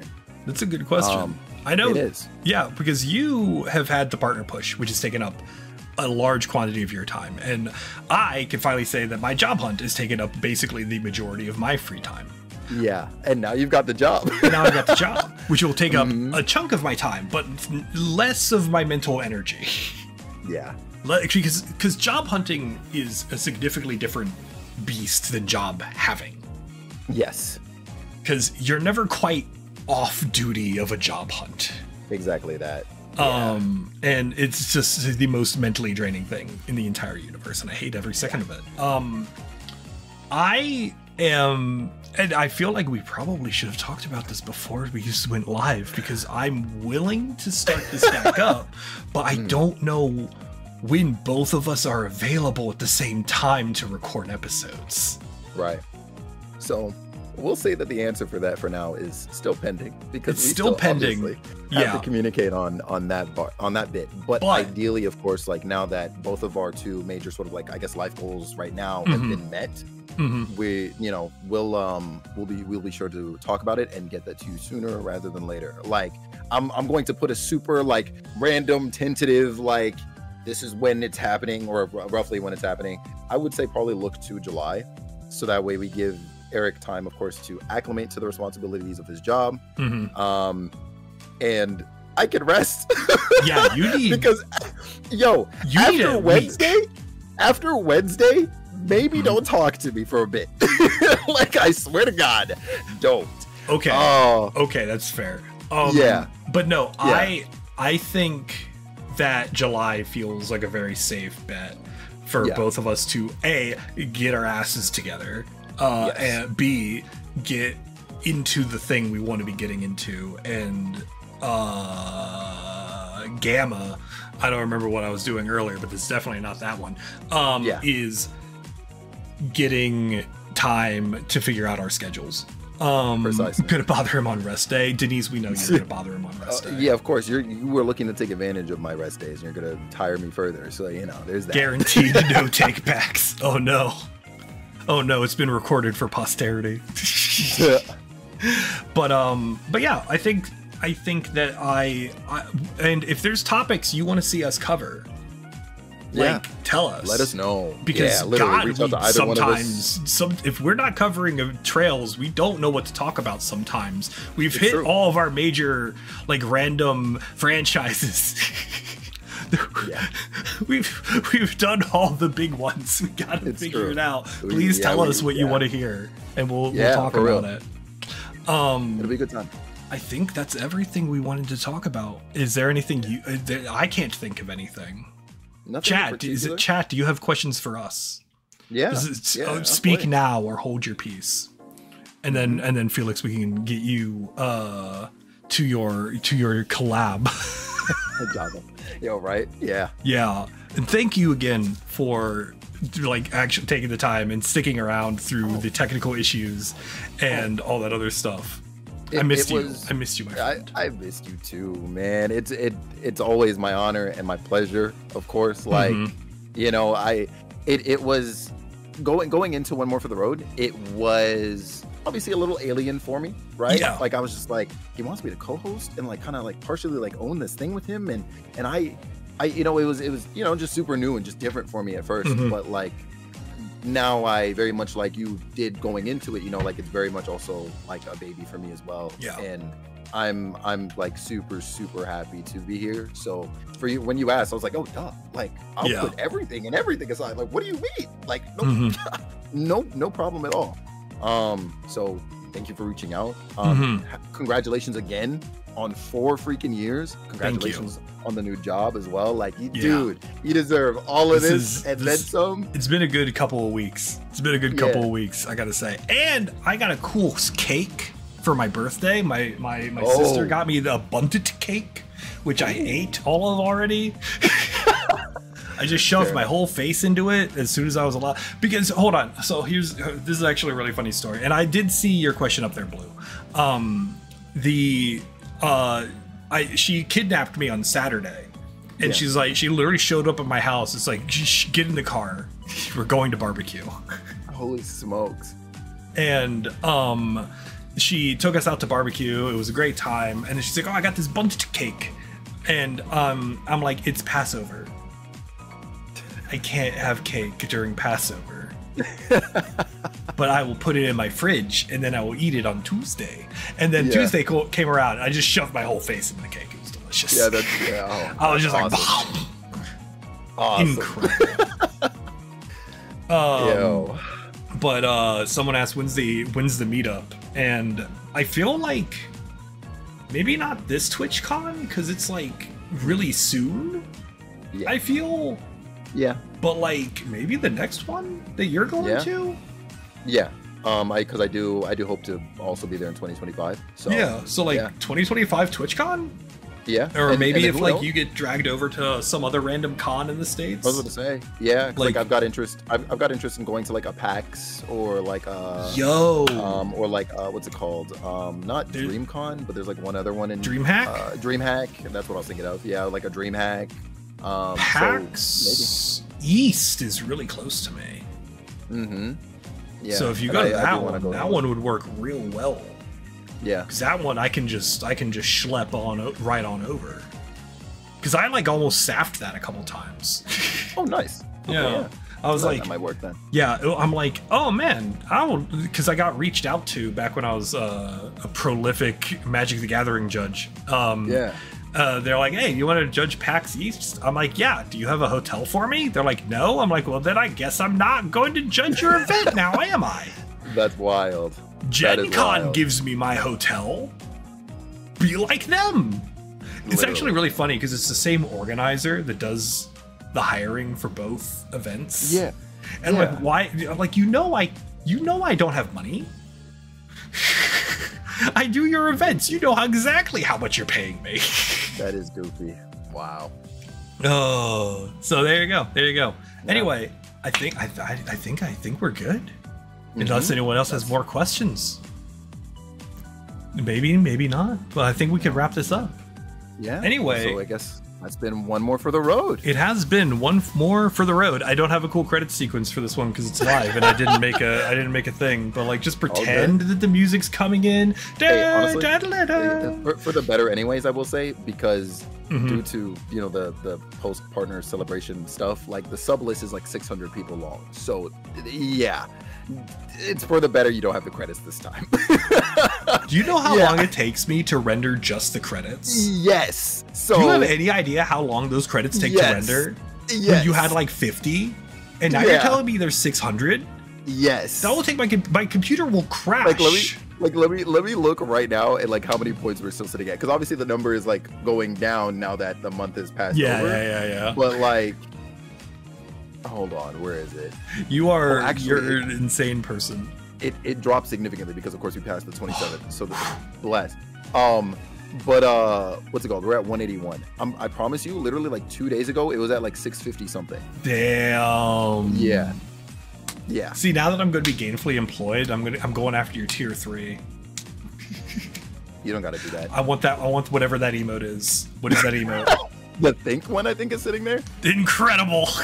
Yeah, that one is literally of me. I think just yeah, yeah. I think that's I have it. no idea what my tier 3 emote is. I hope to populate it with more soon though, because there are like 5 tier 3 animated slots, and then I have 4 more tier 3 slots to use. So I'm sick. Yeah. That's incredible. Absolutely. Oh no. There we go. All right, I fixed it. All right, we're good. All right. But yeah. Yeah, that was it. That was one more for the road. Thank you, Felix. Everyone, thank Felix for being awesome.